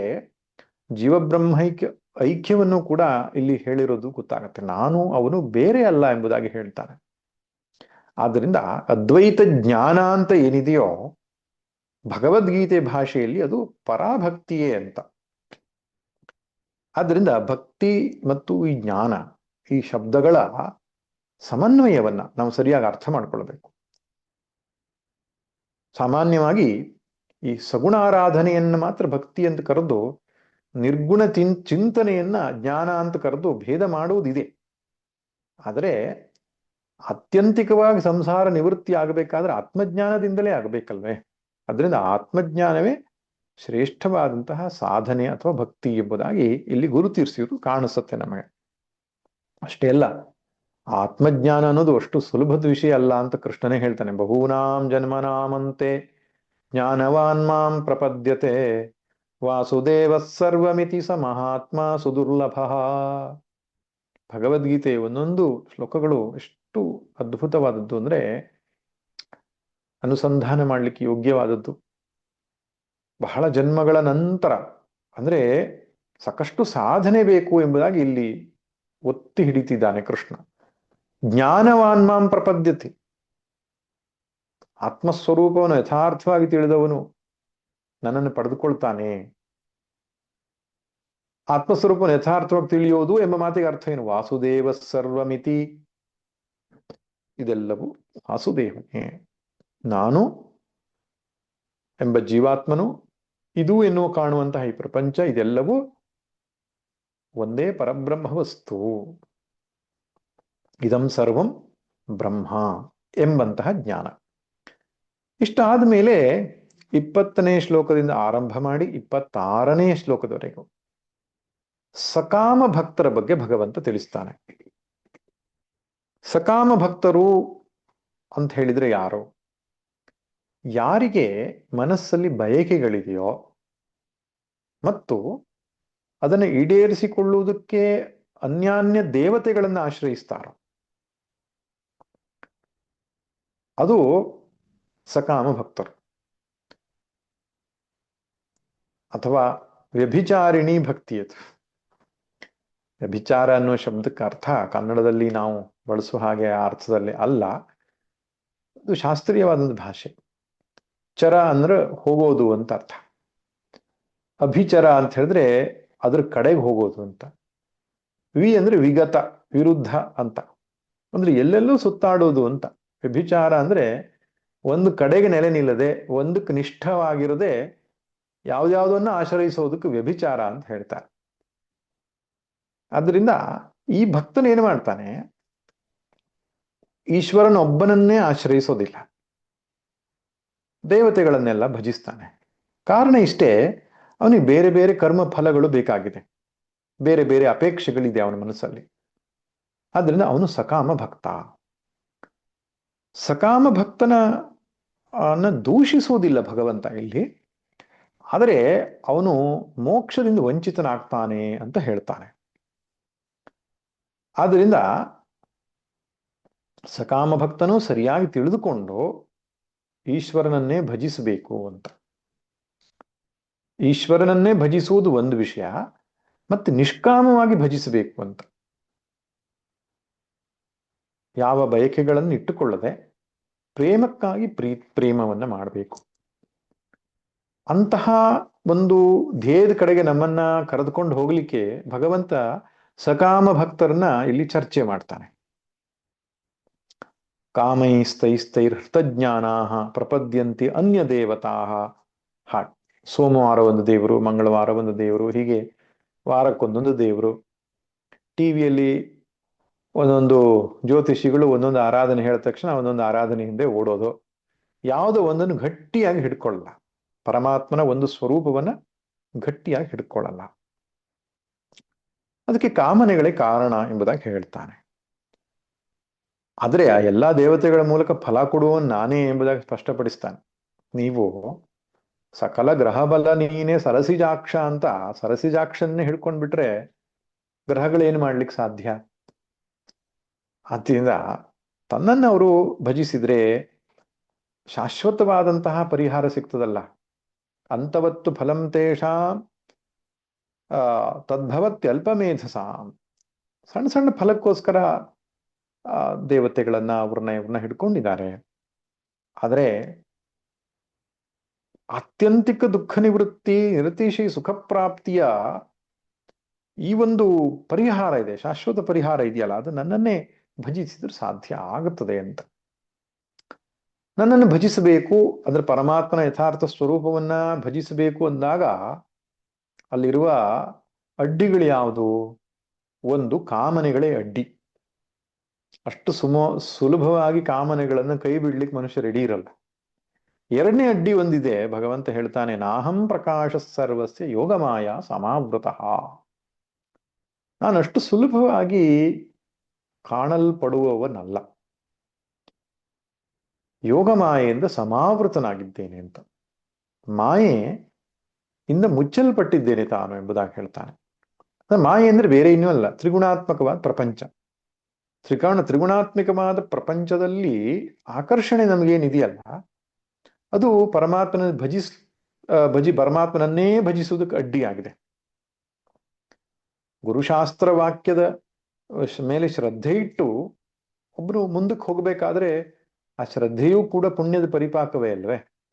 ಆದ್ರಿಂದ ಯೋಗಮಾಯೆಯು ಕೂಡ ಇಲ್ಲಿ ಅಡ್ಡಿಯಾಗಿದೆ ಎಂಬುದಾಗಿ ಹೇಳ್ತಾನೆ. ಆದರೆ ನಾವು ಶಾಸ್ತ್ರವಾಕ್ಯವನ್ನ ಶ್ರದ್ಧೆಯಿಂದ ನಂಬಿ ಭಗವಂತನನ್ನೇ ಅನನ್ಯವಾಗಿ ಭಜಿಸಿದರೆ ನಾವು ಈ ಸಂಸಾರ ಸಾಗರವನ್ನು ದಾಟಬಹುದು ಅಂತ. ಇಷ್ಟು ಹೇಳಿದ ಮೇಲೆ 27ನೇ ಶ್ಲೋಕದಲ್ಲಿ ಈ ವಿಚಾರಕ್ಕೆ ಸಮಾಪ್ತಿಯನ್ನು ಹೇಳ್ತಿದ್ದಾನೆ. ಅಂದ್ರೆ ಸಕಾಮ ಭಕ್ತರ ವಿವರಣೆಯನ್ನು ನೀಡ್ತಾ ಇದ್ದಲ್ಲ, ಯಾಕೆ ನಮ್ಮನ್ನ ನಿಷ್ಕಾಮ ಭಕ್ತಿಯ ಕಡೆ ಕರ್ಕೊಂಡು ಹೋಗಬೇಕು ಅನ್ನೋ ಉದ್ದೇಶದಿಂದ ಅದಕ್ಕೆ ಒಂದು ಪರಿಸಮಾಪ್ತಿಯನ್ನು ಮಾಡ್ತಾ ಇದ್ದಾನೆ. ನಾವು 26 ಶ್ಲೋಕಗಳನ್ನು ನೋಡಿದ್ದೆವು. ಈಗ 27ನೇ ಶ್ಲೋಕವನ್ನು ನೋಡೋಣ. ಇಚ್ಛಾದ್ವೇಷ ಸಮುತ್ಥೇನ ದ್ವಂದ್ವಮೋಹೇನ ಭಾರತ ಸರ್ವಭೂತಾನಿ ಸಮ್ಮೋಹಂ ಸರ್ಗೇ ಯಾಂತಿ ಪರಂತಪ. ಹೇ ಪರಂತಪ, ಹೇ ಭಾರತ, ಎರಡು ಸಂಬೋಧನೆಯನ್ನು ನೀಡಿದ್ದಾನೆ. ಭಾರತ ಅಂತ ಹೇಳಿದ್ರೆ ಭರತ ವಂಶೀಯ ಅಂತ. ಈ ಪಾಂಡವರು ಕೌರವರದ್ದೆಲ್ಲ ಚಂದ್ರವಂಶ ಅಂತ ಕರೀತಾರೆ. ಶ್ರೀರಾಮಚಂದ್ರಂದು ಸೂರ್ಯವಂಶ ಅಂತ ಕರೀತಾರೆ. ಈ ವಂಶದಲ್ಲಿ ಯಾರೋ ಒಬ್ರು ಕುಲದೀಪಕರಾಗಿ ಹುಟ್ಟುತ್ತಾರೆ, ವಂಶೋದ್ಧಾರಕರಾಗಿ ಹುಟ್ಟುತ್ತಾರೆ. ಅವರ ಹೆಸರಿನ ಮೇಲೆ ಉಳಿದವರಿಗೂ ಕೂಡ ಅನ್ವರ್ಥನಾಮವನ್ನು ಕರೆಯುವುದು ಉಂಟು. ಹೀಗೆ ರಾಮಚಂದ್ರನ್ ಹೇಳುವಾಗ ರಘು ಕುಲದೀಪಕ ಅಥವಾ ರಾಘವ. ಈ ರಘು ಎನ್ನುವಂತಹ ಒಬ್ಬ ಮಹಾರಾಜ ಆ ವಂಶದಲ್ಲಿ ಆಗಿ ಹೋಗಿ ಇಡೀ ವಂಶವನ್ನ ಅವನು ಕೀರ್ತಿವಂತವಾಗಿ ಮಾಡಿದ್ದ. ಹಾಗೆ ಚಂದ್ರವಂಶದಲ್ಲಿಯೂ ಕೂಡ ಒಬ್ಬ ಮಹಾರಾಜ ಆಗೋಗಿದ್ದ ಭರತ ಅಂತ, ಭರತ ಚಕ್ರವರ್ತಿ. ಅವನಿಂದಾಗಿ ಇಡೀ ಕುಲದಲ್ಲಿ ಯಾರ್ಯಾರಾಗಿ ಹೋದ್ರೂ ಕೂಡ ಆ ಒಂದು ಸಂಬೋಧನೆಯಿಂದ ಕರೆಯುವಂತಹ ಒಂದು ಪರಿಪಾಠ ಇದೆ. ಆದ್ದರಿಂದ ಭರತವಂಶೀಯನೇ ಅಂತ ಅರ್ಥ. ಭಾರತ ಅಂದ್ರೆ ಭರತ ವಂಶದವನೇ, ಭರತನಿಗೆ ಸೇರಿದ ಕುಲದವನೇ ಅಂತ. ಅದನ್ನು ಹೇಳುವುದ್ರ ಮೂಲಕ ಅವನು ಹೊಗಳುತ್ತಾನೆ. ಅಂದ್ರೆ ಅಂತಹ ಶ್ರೇಷ್ಠ ಕುಲದಲ್ಲಿ ಹುಟ್ಟಿದವನು, ನಿನ್ನ ಸಂಸ್ಕಾರಗಳು ಶ್ರೇಷ್ಠವಾಗಿವೆ ಎಂಬ ಅರ್ಥವೂ ಇದೆ. ಇನ್ನೊಂದು ವ್ಯುತ್ಪತ್ತಿ ತೆಗೆದುಕೊಂಡ್ರೆ, ಅಂದ್ರೆ ಧಾತುವಿನ ಅರ್ಥವನ್ನು ತೆಗೆದುಕೊಂಡ್ರೆ, ಭಾ ಅಂದ್ರೆ ಪ್ರಕಾಶ ಅಂತ ಅರ್ಥ. ರಥಃ ಅಂದ್ರೆ ರಮಿಸುವವರು, ಪ್ರಕಾಶದಲ್ಲಿ ಅಂದ್ರೆ ಜ್ಞಾನದಲ್ಲಿ ರಮಿಸುವವರು ಅಂತ ಅರ್ಥ. ಭಾರತ ಅಂದ್ರೆ ಜ್ಞಾನದಲ್ಲಿ ರಮಿಸುವವನೇ ಅಂತ ಅರ್ಜುನನ ಏನು ಬೌದ್ಧಿಕವಾದಂತಹ ಸಾಮರ್ಥ್ಯವನ್ನ ನೆನಪಿಸ್ತಾ ಇದ್ದಾನೆ. ಅದರಿಂದ ನಿನಗೆ ಸಾಧ್ಯ ಇದೆಯಪ್ಪ, ಈ ಸಂಸಾರ ಸಾಗರವನ್ನು ದಾಟ್ಲಿಕ್ಕೆ, ಸರಿಯಾದ ಜ್ಞಾನ ಪಡಿಲಿಕ್ಕೆ ನಿನ್ನ ಹತ್ರ ಸಾಧ್ಯ ಇದೆ ಅಂತ. ಇನ್ನೊಂದು ಶಬ್ದ ಪರಂತಪ ಅಂತ ಹೇಳ್ತಾನೆ. ಪರಾನ್ ಶತ್ರುನ್ ತಾಪಯತಿ ಇತಿ ಪರಂತಪಃ. ಶತ್ರುಗಳನ್ನ ಸುಡುವ ಹಾಗೆ ಮಾಡ್ತಾನೆ, ಸುಡುತ್ತಾನೆ ಅಂತ. ತನ್ನ ಬಿಲ್ವಿದ್ಯೆಯ ಸಾಮರ್ಥ್ಯದಿಂದ ಶತ್ರುಗಳನ್ನು ಸಂಹಾರ ಮಾಡ್ತಾನೆ. ಅವ್ರ ಮೇಲೆ ಬಾಣಪ್ರಯೋಗವನ್ನ ಮಾಡುವುದರ ಮೂಲಕವಾಗಿ ಅವರನ್ನೆಲ್ಲ ನಾಶಪಡಿಸ್ತಾನೆ. ಅಂತಹ ಬಲಶಾಲಿ. ಅಂತಹ ಬಲಶಾಲಿಯಾದ ನಿನಗೆ, ಬುದ್ಧಿವಂತನಾದ ನಿನಗೆ ಈ ಒಂದು ಏನು ಇಂದ್ರಿಯದ ದೋಷದಿಂದ ಮೇಲೆ ಏಳ್ಲಿಕ್ಕೆ ಸಾಧ್ಯ ಅಂತ ಭಗವಂತ ನೆನಪಿಸ್ತಾನೆ. ಯಾವುದಪ್ಪ ಅಂದ್ರೆ, ಈಗ ನೋಡಿ, ಭಗವಂತನನ್ನ ಭಜಿಸದೇ ಇರಲಿಕ್ಕೆ ಎರಡು ಕಾರಣ ಹೇಳ್ದ. ಒಂದು ಬಯಕೆ, ಎರಡನೇದು ಮಾಯಾ ಆವರಣ, ಮೂರನೇದು ಹೇಳ್ತಿದ್ದಾನೆ ಅವಿದ್ಯೆ ಅಂತ. ಹುಟ್ಟುವಾಗಲೇ ನಮಗೆ ರಾಗದ್ವೇಷ ಅನ್ನೋದು ಸಂಸ್ಕಾರದಲ್ಲಿಯೇ ಬಂದಿರ್ತದೆ ಅಂತ. ಶ್ಲೋಕದ ಅರ್ಥ ನೋಡೋಣ. ಹೇ ಭಾರತ, ಹೇ ಪರಂತಪ, ಇಚ್ಛಾದ್ವೇಷ ಸಮುತ್ಥೇನ ದ್ವಂದ್ವ ಮೋಹೇನ ಸರ್ವಭೂತಾನಿ ಸರ್ಗೇ ಸಮೂಹಂ ಯಾಂತಿ ಅಂತ ಹೇಳಿದಾನೆ. ಇಚ್ಛಾದ್ವೇಷದಿಂದ ಹುಟ್ಟಿದ ಸಮುತ್ಥೇನ ಅಂದ್ರೆ ಸಮ್ಯಕ್ ಉತ್ಥೇನ, ಚೆನ್ನಾಗಿ ಹುಟ್ಟಲ್ಪಟ್ಟ ಅಂತ. ಉತ್ಥಾನ ಅಂದ್ರೆ ಹುಟ್ಟೋದು, ಮೇಲ್ ಬರೋದು ಅಂತ. ಇಚ್ಛಾದ್ವೇಷದಿಂದ ಹುಟ್ಟಿದ ದ್ವಂದ್ವಮೋಹದಿಂದ ಸರ್ವಭೂತಾನಿ ಎಲ್ಲ ಜೀವರಾಶಿಗಳು, ಅಂದರೆ ಮನುಷ್ಯನನ್ನು ಸೇರಿಸಿ ಪಶು ಪಕ್ಷಿ ಪ್ರಾಣಿಗಳೆಲ್ಲವೂ ಕೂಡ ಸರ್ಗೇ ಸಮೂಹಂ ಯಾಂತಿ. ಇಲ್ಲಿ ಸರ್ಗ ಅಂತ ಹೇಳಿದ್ರೆ ಹುಟ್ಟು ಅಂತ ಅರ್ಥ. ಸರ್ಗ ಅಂದ್ರೇನು? ಹುಟ್ಟುವಾಗಲೇ ಸಮೂಹಂ ಅಂದ್ರೆ ಆ ಮೋಹ ಅನ್ನುವಂಥದ್ದು ಉಂಟಾಗ್ತದೆ, ಮೋಹಕ್ಕೆ ಒಳಗಾಗುತ್ತಾರೆ ಅಂತ. ಇಲ್ಲಿ ದ್ವಂದ್ವ ಮೋಹ ಅಂತ ಕರೀತಾನೆ. ದ್ವಂದ್ವ ಮೋಹ ಅಂತ ಹೇಳಿದ್ರೇನು? ದ್ವಂದ್ವದಿಂದ ಉಂಟಾಗುವ ಅವಿವೇಕ ಅಂತ. ಮೋಹ ಶಬ್ದಕ್ಕೆ ಅವಿವೇಕ ಅಂತ ಅರ್ಥ. ಬುದ್ಧಿಗೆ ಒಂದು ಅವಿವೇಕದ ಮೋಡ ಕವಿಯುತ್ತೆ. ಬುದ್ಧಿಗೆ ಅವಿವೇಕದ ಆ ಒಂದು ಮೋಡ ಕವಿದಾಗ ಮೂಢನಾಗ್ತಾನ. ಅವಿವೇಕ ಬುದ್ಧಿಗೆ ಉಂಟಾಗೋದು ಹೇಗೆ ಅಂತ ಹೇಳಿದ್ರೆ ಇಚ್ಛಾದ್ವೇಷಗಳಿಂದ ಹುಟ್ಟಿದ ಮೋಹ ಅದು. ಇಚ್ಛಾ ಅಂತ ಹೇಳಿದ್ರೆ ರಾಗ ಅಂತ ಅರ್ಥ, ದ್ವೇಷ ಅಂದ್ರೆ ದ್ವೇಷ ಅಂತ. ರಾಗ ಅಂದ್ರೆ ಏನು? ಸುಖಾನುಶಯಿ ರಾಗ, ದುಃಖಾನುಶಯಿ ದ್ವೇಷ. ಸುಖದ ಅಪೇಕ್ಷೆಯನ್ನ ಒಳಗೊಂಡದ್ದು ರಾಗ. ದುಃಖದಿಂದ ದೂರವಾಗುವ ಮನೋವೃತ್ತಿಗೆ ಹೆಸರು ದ್ವೇಷ ಅಂತ. ಇಚ್ಛಾದ್ವೇಷ ಅಂದ್ರೂ ಒಂದೇ, ರಾಗದ್ವೇಷ ಅಂತ ಹೇಳಿದ್ರು ಒಂದೇ. ಈ ರಾಗದ್ವೇಷಗಳು ಮನಸ್ಸಿನಲ್ಲಿ ಎದ್ದುಕೊಂಡಾಗ ನಮ್ಮ ವಿವೇಕ ನಷ್ಟವಾಗುತ್ತೆ ಅಂತ ಹೇಳ್ತಾನೆ. ಈ ಪ್ರವೃತ್ತಿ ಏನಿದೆ, ರಾಗದ್ವೇಷಗಳಿಂದ ವಿವೇಕ ನಷ್ಟವಾಗುವ ಪ್ರವೃತ್ತಿ ಹುಟ್ಟಿದ ಮೇಲೆ ಉಂಟಾದದ್ದಲ್ಲ. ಅದು ಹುಟ್ಟುವಾಗಲೇ ಎಲ್ಲರೂ ಸ್ವಾಭಾವಿಕವಾಗಿ ನೈಸರ್ಗಿಕವಾಗಿ ರಾಗದ್ವೇಷಗಳಿಂದ ಉಂಟಾದ ಅವಿವೇಕವನ್ನು ಎತ್ತುಕೊಂಡೇ ಬಂದಿದ್ದೇವೆ. ಹುಟ್ಟುತ್ತಾನೆ ನಮಗೆ ಈ ಅವಿವೇಕ ಇದೆ ಅಂತ ಹೇಳ್ತಾನೆ. ಆದ್ರಿಂದ ಭಗವಂತನಿಗೆ ಒಬ್ಬನಿಗೆ ಮಾತ್ರ ಹುಟ್ಟುವಾಗಲೂ ಅವಿವೇಕ ಇಲ್ಲದೆ ಹುಟ್ಟುವವನವನು. ಅದಕ್ಕೆ ಅವತಾರ ಅಂತ ಕರೀತಾರೆ. ಆದ್ರೆ ಬೇರೆ ಎಲ್ಲ ಜೀವರಾಶಿಗಳು ಕೂಡ ಜನ್ಮ, ಅದು ನಮ್ದು ಪತನ. ಪತನ ಬೇರೆ, ಅವತಾರ ಬೇರೆ. ಅವತಾರ ಅಂದ್ರೆ ಏನು? ಅವನಾಗಿ ಶರೀರ ಧಾರಣೆ ಮಾಡಿದ ಹಾಗೆ ತೋರೋದು. ಪತನ ಅಂದ್ರೆ ಏನು? ಹೆಲ್ಪ್ಲೆಸ್ಲಿ ಬೀಳೋದು ಕೆಳಗೆ.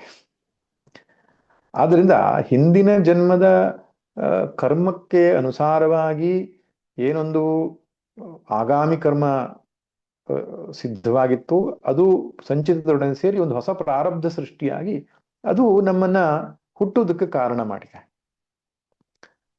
ಆದ್ರಿಂದ ಹುಟ್ಟುತ್ತಾನೆ ನಮಗೆ ಈ ಒಂದು ರಾಗದ್ವೇಷದ ಮೋಹ ಇದೆ.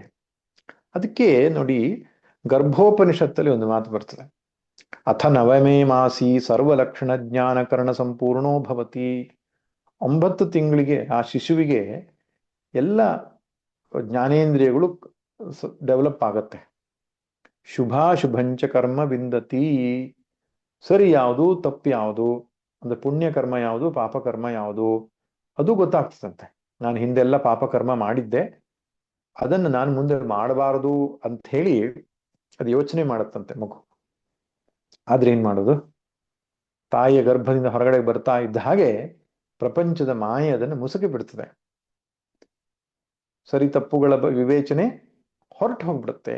ಅದನ್ನೇ ಸಮ್ಮೋಹಂ ಅಂತ ಕರೆದಿದ್ದಾರೆ. ಅವಿವೇಕಕ್ಕೆ ಒಳಗಾಗುತ್ತೆ. ಆದ್ರೆ ಯಾವಾತನಿಗೆ ಈ ರಾಗದ್ವೇಷಗಳು ಇರೋದಿಲ್ವೋ, ಸಮತ್ವವಾದ ಒಂದು ಸ್ಥಿತಿ ಇರ್ತದೋ, ಅಂತಃಕರಣದಲ್ಲಿ ಸಮತ್ವ ಸ್ಥಿತಿ, ಮನಸ್ಸು ಶಾಂತವಾದ ಒಂದು ಸ್ಥಿತಿ ಇರ್ತದೋ, ಅವನಿಗೆ ವಿವೇಕ ಸ್ಪಷ್ಟ ಇರ್ತದೆ. ಈ ರಾಗ ಜಾಗೃತಿ ಆದರೂ ವಿವೇಕ ನಷ್ಟವಾಗುತ್ತೆ, ದ್ವೇಷ ಜಾಗೃತಿ ಆಗುತ್ತೆ. ಈ ಕಾಮಕ್ರೋಧ ಲೋಭ ಮೋಹ ಮದ ಮಾತ್ಸರ್ಯ ಅಂತ ಅರಿಷಡ್ವರ್ಗಗಳಿದೆಯಲ್ಲ, ಈ ರಾಗದ್ವೇಷದ್ದೇ ಬೇರೆ ಬೇರೆ ರೂಪಗಳು ಅಷ್ಟೇ. ರಾಗದ್ವೇಷ ಅನ್ನೋದು 2 ತಲೆ, ಅದೇ ಬೇರೆ ಬೇರೆ ರೂಪ ತಾಳಿದ್ರೆ 6 ತಲೆ ಆಗತ್ತೆ, 10 ತಲೆ ರಾವಣನೂ ಆಗತ್ತೆ. ಅದು ಆಮೇಲೆ ಮುಂದುವರೆದು ರಾಗದ್ವೇ ಕಾಮಕ್ರೋಧ ಲೋಭ ಮೋಹ ಮದ ಮಾತ್ಸರ ಅಹಂಕಾರ ಮಮಕಾರ ಮುಂತಾದವುಗಳೆಲ್ಲ ಸೇರ್ಕೊಂಡು. ಆದ್ರೆ ಮೂಲ ಎರಡೇ ಅಂತ, ಒಂದು ಬೇಕು ಅನ್ನೋ ಬಯಕೆ, ಇನ್ನೊಂದು ಬೇಡವಾದ ದೂರ ಮಾಡೋ ಇಚ್ಛೆ. ಇದು ಎದ್ದುಕೊಂಡಾಗ ವಿವೇಕ ನಷ್ಟವಾಗುತ್ತೆ. ಮಂಕುತಿಮ್ಮನ ಕಗ್ಗದಲ್ಲಿ DVG ಒಂದು ದೃಷ್ಟಾಂತ ಕೊಡ್ತಾರೆ. ದಾರುಣಿಯ ಸುತೆಯವಲು ದೃಢ ಮನಸ್ಕರ ದಾರು ಮಾರೀಚ ಹರಿಣ ಅಡ್ಡಾಡಲೇನಾಯ್ತು ವಾರಿಧಿಯೊಳಡಗೆ ನಿದ್ರಿಪ ಬಾಡವವ ತೃಷ್ಣೆ ಆರದನು ಕೆರಳಿಪರೋ ಮಂಕುತಿಮ್ಮ. ಸೀತಾದೇವಿ ದೃಷ್ಟಾಂತವನ್ನು ಅವ್ರು ಕೊಡ್ತಾರೆ. ಭಗವತಿ ಸೀತಾದೇವಿ ಭೂಜಾತೆ ಆತ, ಭೂಮಿ ಜಾತೆ. ಭೂಮಿಗೆ ಕ್ಷಮಾಗುಣ ಸಹನೆ ಗುಣ ಅತ್ಯಂತ ಹೆಚ್ಚಳವಾಗಿದೆ. ಅದಕ್ಕೆ ಅವಳಿಂದ ಹುಟ್ಟಿದಂತಹ ತಾಯಿ ಸೀತೆಗೂ ಕೂಡ ಸಹನ, ಕ್ಷಮೆ, ಇಂದ್ರಿಯ ನಿಗ್ರಹ ಇದೆಲ್ಲವೂ ಸಾಕಷ್ಟಿದೆ. ಆದ್ರೆ ಏನಾಯ್ತು, ಮಾರೀಚ ಹರಿಣ ಅಡ್ಡ ಆಡಲು ಏನಾಯ್ತು, ಮಾರೀಚನು ಚಿನ್ನದ ಜಿಂಕೆ ರೂಪದಲ್ಲಿ ಅಲ್ಲಿ ಇಲ್ಲಿ ಅಡ್ಡಾಡುವಾಗ ಪಕ್ಕದಲ್ಲೇ ರಾಮಚಂದ್ರ ಕೂತ್ಕೊಂಡಿದ್ರು ಕೂಡ, ತ್ರಿಭುವನ ಮನ್ಮಥ, ತ್ರಿಭುವನ ಸುಂದರನಾದ ಪ್ರಭು ರಾಮಚಂದ್ರ ಕೂತ್ಕೊಂಡಿದ್ದಾನೆ. ಎದುರಿಗೆ ಮಾಯಾ ಜಿಂಕೆ ಕಾಣ್ತಾ ಇದೆ, ಚಿನ್ನದ ಜಿಂಕೆ. ಅವಳಿಗೆ ಗೊತ್ತಿದೆ ಕೂಡ ಮಾಯಾ ಜಿಂಕೆ ಅನ್ನುವುದು ಅಸಂಭವ, ಅದು ಅಪ್ರಾಕೃತಿಕ ಅಂತ. ಹಾಗಿದ್ರೂ ಒಳಗಡೆಗೆ ಏನು ಇಚ್ಛಾ ಅನ್ನುವಂಥದ್ದು ಹುಟ್ಟುಕೊಳ್ತು, ಬಯಕೆ. ಅದು ಹೋಗಿ ನೇರವಾಗಿ ಬುದ್ಧಿಯನ್ನು ಕವಿದು ಬಿಡ್ತು, ಮೋಡ ಕವಿದು ಬಿಡ್ತು. ಆವಾಗ ರಾಮನಲ್ಲಿ ಕೇಳ್ಕೊಂಡು, ರಾಮ ನನಗೆ ಅದು ಬೇಕು ಅಂತ. ಕೊನೆಗೆ ರಾವಣನ ಲಂಕೆಗೆ ಹೋಗಿ ಸೇರಬೇಕಾಯ್ತು. ಹೀಗೆ ನಮ್ಮ ಕಥೆನೂ ಹಾಗೆ ಆಗತ್ತೆ ಅಂತ DVG ಅವರು ಹೇಳಿದ್ರು. ಇಚ್ಛಾದ್ವೇಷಗಳು ನಮ್ಮನ್ನ ಸಂಸಾರಕ್ಕೆ ಎಸೆಯುತ್ತೆ. ಅದರಿಂದ ಅವುಗಳಿಂದ ನಾವು ಬಚಾವಾಗಿ ಇರಬೇಕು. ಇನ್ನು ಶ್ಲೋಕ ಸಂಖ್ಯೆ 28ರಿಂದ ಆರಂಭ ಮಾಡಿ 30ರ ತನಕ 3 ಶ್ಲೋಕಗಳಲ್ಲಿ ನಿಷ್ಕಾಮ ಭಕ್ತರ ಬಗ್ಗೆ ಹೇಳ್ತಾನೆ. ಹಿಂದೆ ಸಕಾಮ ಭಕ್ತರ ಟಾಪಿಕ್ ಮುಗಿಯಿತು. ಇನ್ನು ಮುಂದೆ 3 ಶ್ಲೋಕಗಳು ನಿಷ್ಕಾಮ ಭಕ್ತರಿಗೆ ಸಂಬಂಧಪಟ್ಟಂತ ಚರ್ಚೆ. ಅದರಲ್ಲಿ ವಿಶೇಷವಾಗಿ 28ನೇ ಶ್ಲೋಕ ಮಾತ್ರ. 29, 30 ಅನ್ನೋದು ಮುಂದಿನ ಅಧ್ಯಾಯಕ್ಕೆ ಒಂದು ಬೀಜರೂಪವಾಗಿರುವ ವಿಷಯ ಆಗಿರುತ್ತೆ. ಆದ್ರಿಂದ ನಿಷ್ಕಾಮ ಭಕ್ತರು ಅಂದ್ರೆ ಯಾರು, ಅವ್ರಿಗೆ ಏನು ಪ್ರಯೋಜನ ಎನ್ನುವುದನ್ನ ಭಗವಂತ ಹೇಗೆ ಹೇಳ್ತಾನೆ ನೋಡೋಣ. ಯೇಷಾಂತ್ವಂತಗತಂ ಪಾಪಂ ಜನಾನಾಂ ಪುಣ್ಯಕರ್ಮಣಾಂ ತೇ ದ್ವಂದ್ವ ಮೋಹ ನಿರ್ಮುಕ್ತಾಃ ಭಜಂತೆ ಮಾಂ ದೃಢವ್ರತಾಃ. ತು ಅಂದ್ರೆ ಹಿಂದಿನ ಏನು ಸಕಾಮ ಭಕ್ತಿಯ ವಿಷಯವನ್ನು ಹೇಳಿದ್ನಲ್ಲ, ಅದನ್ನು ವ್ಯಾವೃತ್ತಿ ಮಾಡುವಂಥದ್ದು. ಈ ಸಕಾಮ ಭಕ್ತರಿಗೂ ಹೊರತಾಗಿ ಯಾರಿದ್ದಾರೆ ಮತ್ತೆ? ಯೇಷಾಂ ಪುಣ್ಯಕರ್ಮಣಾಂ ಜನಾನಾಂ ಪಾಪಂ ಅಂತಗತಂ ತೇ ದ್ವಂದ್ವ ಮೋಹ ನಿರ್ಮುಕ್ತಾಃ ದೃಢವ್ರತಾಃ ಮಾಂ ಭಜಂತೆ ಅನ್ನೋದು ಅನ್ವಯ. ಯಾರ ಪುಣ್ಯಕರ್ಮದಿಂದ, ಯಾವ ಜನಾನಾಂ ಅಂದ್ರೆ ಜನರ, ಯೇಷಾಂ ಜನಾನಾಂ ಪುಣ್ಯಕರ್ಮಣ ಪಾಪಂ ಅಪಗತಂ ಪಾಪಂ ಅಂತಗತಂ, ಯಾವ ಜನರ ಪುಣ್ಯಕರ್ಮದಿಂದ ಪಾಪಗಳೆಲ್ಲವೂ ನಾಶವಾಗಿದೆಯೋ, ತೇ ದ್ವಂದ್ವಮೋಹ ನಿರ್ಮುಕ್ತಾಃ, ಅವರು ದ್ವಂದ್ವಮೋಹದಿಂದ ಬಿಡುಗಡೆಯಾದವರು. ದ್ವಂದ್ವಮೋಹ ಅಂದ್ರೆ ನೀವು ಹಿಂದಿನ ಸಬ್ಜೆಕ್ಟ್ ಹೇಳಿತ್ತಲ್ಲ, ಇಚ್ಛಾದ್ವೇಷ ಸಮುತ್ತೇನ ದ್ವಂದ್ವಮೋಹ, ಅವಿವೇಕ, ಅಜ್ಞಾನ. ಅಜ್ಞಾನದಿಂದ ನಿರ್ಮುಕ್ತರಾಗಿ, ಇದರಲ್ಲಿ ವಿಶೇಷ ಅಜ್ಞಾನ ಅಂತ ಹೇಳಿದ್ರೆ ಆತ್ಮನ ಬಗ್ಗೆ ಅಜ್ಞಾನ ಅಂತ ಅರ್ಥ ಅಲ್ಲ. ರಾಗದ್ವೇಷ ಎನ್ನುವಂತಹ ಒಂದು ಸಮಸ್ಯೆ ಅನ್ನುವಂಥದ್ದು ನಮ್ಮನ್ನು ಅವಿವೇಕಿಯನ್ನಾಗಿ ಏನು ಮಾಡಿತ್ತೋ ಅದರಿಂದ ನಿವೃತ್ತರಾಗಿ ದೃಢವ್ರತಾಃ ಮಾಂ ಭಜಂತೆ, ದೃಢವ್ರತಿಗಳಾಗಿ ಪರಮಾತ್ಮನನ್ನು ಭಜಿಸುತ್ತಾರೆ. ಮಾಂ ಅಂದ್ರೆ ಸೃಷ್ಟಿ ಸ್ಥಿತಿ ಲಯಕರ್ತನಾದ ಪರಮಾತ್ಮ ಅಂತ ಅರ್ಥ, ಅಥವಾ ಪರ ಅಪರ ಪ್ರಕೃತ್ಯಾತ್ಮಕನಾದ ಈಶ್ವರ ಅಂತ ಅರ್ಥ. ಸೊ ಈಶ್ವರನ್ನ ಭಜಿಸಬೇಕಾದ್ರೆ ಏನಾಗಬೇಕು? ಮೊದಲನೇದಾಗಿ ಪಾಪನಾಶ ಆಗಬೇಕು ಅಂತ ಹೇಳ್ತಾನೆ. ಇದನ್ನ ಹಿಂದೆನೇ ಹೇಳಿದ್ದ ಅವನು, ಮತ್ತೆ ಪುನಃ ನಮ್ಗೆ ನೆನಪಿಸ್ತಾ ಇದ್ದಾನೆ. ಪಾಪ ನಾಶ ಆಗೋದು ಹೇಗೆ? ಪುಣ್ಯ ಕರ್ಮದಿಂದ. ಪುಣ್ಯ ಮತ್ತು ಪಾಪ ಇದು ಪ್ರತಿಯೊಬ್ಬ ಮನುಷ್ಯನ ಬದುಕನ್ನು ಕೂಡ ನಿಯಂತ್ರಿಸ್ತಾ ಇರ್ತದೆ. ಪುಣ್ಯ ಹೆಚ್ಚಿದ್ರೆ ಸತ್ಕರ್ಮದ ಕಡೆಗೆ ಅವನ ಮನಸ್ಸು ಎಳೆಸತ್ತೆ. ಪಾಪ ಹೆಚ್ಚಿದ್ರೆ ದುಷ್ಕರ್ಮದ ಕಡೆಗೆ ಅವನ ಮನಸ್ಸು ಹೋಗುವಂತೆ ಮಾಡುತ್ತೆ. ಆದ್ರಿಂದ ಈ ಪಾಪವನ್ನ ಕಡಿಮೆ ಮಾಡಿಕೊಳ್ಳುವ ಉಪಾಯವನ್ನ ನಾವು ಮಾಡಬೇಕು. ಶಾಸ್ತ್ರಗಳು ಮತ್ತೆ ಮತ್ತೆ ಹೇಳಿದೆ, ಪುಣ್ಯವನ್ನ ಹೆಚ್ಚಳ ಮಾಡಿಕೊಂಡು ಪಾಪವನ್ನ ಕ್ಷಯ ಮಾಡೋದಕ್ಕಾಗಿ ನಮ್ಮ ಸನಾತನ ಧರ್ಮದ ಜೀವನ ಶೈಲಿ ಇರೋದು. ಬೆಳಿಗ್ಗೆಯಿಂದ ಹಿಡಿದು ಸಂಜೆಯ ತನಕ ನಮ್ಮೆಲ್ಲ ಕರ್ಮಗಳನ್ನ, ವಿಧಿವಿಧಾನಗಳನ್ನ ಏನು ಹಿರಿಯರು ಕೊಟ್ಟಿದ್ದಾರೆ, ಪಾಪಕ್ಷಯವನ್ನು ಮಾಡಿಕೊಳ್ಳಿ ಮನುಷ್ಯ ಅನ್ನೋದಕ್ಕೆ ಕೊಟ್ಟಿರೋದು. ಆದ್ರಿಂದ ಪುಣ್ಯಕರ್ಮವನ್ನು ಹೆಚ್ಚು ಹೆಚ್ಚಾಗಿ ಮಾಡಬೇಕು.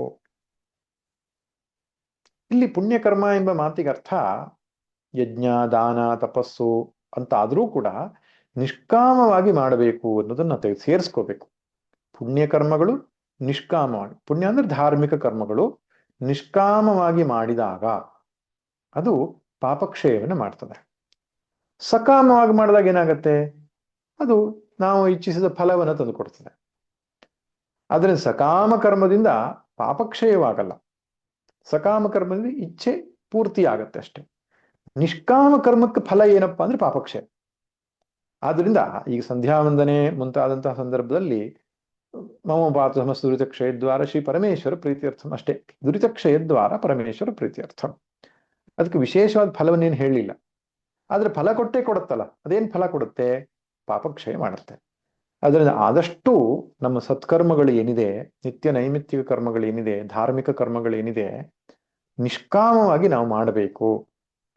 ಅಥವಾ ಕರ್ಮಯೋಗ ಎಂಬುದಾಗಿ ಕರೆದಿದ್ದಾನೆ ಕೃಷ್ಣ, ಅಥವಾ ಪಂಚಮಹಾಯಜ್ಞಗಳು ಎಂಬುದಾಗಿ ಕರೀತಾರೆ. ಅವುಗಳಿಂದ ಪಾಪವು ನಾಶವಾಗತ್ತೆ.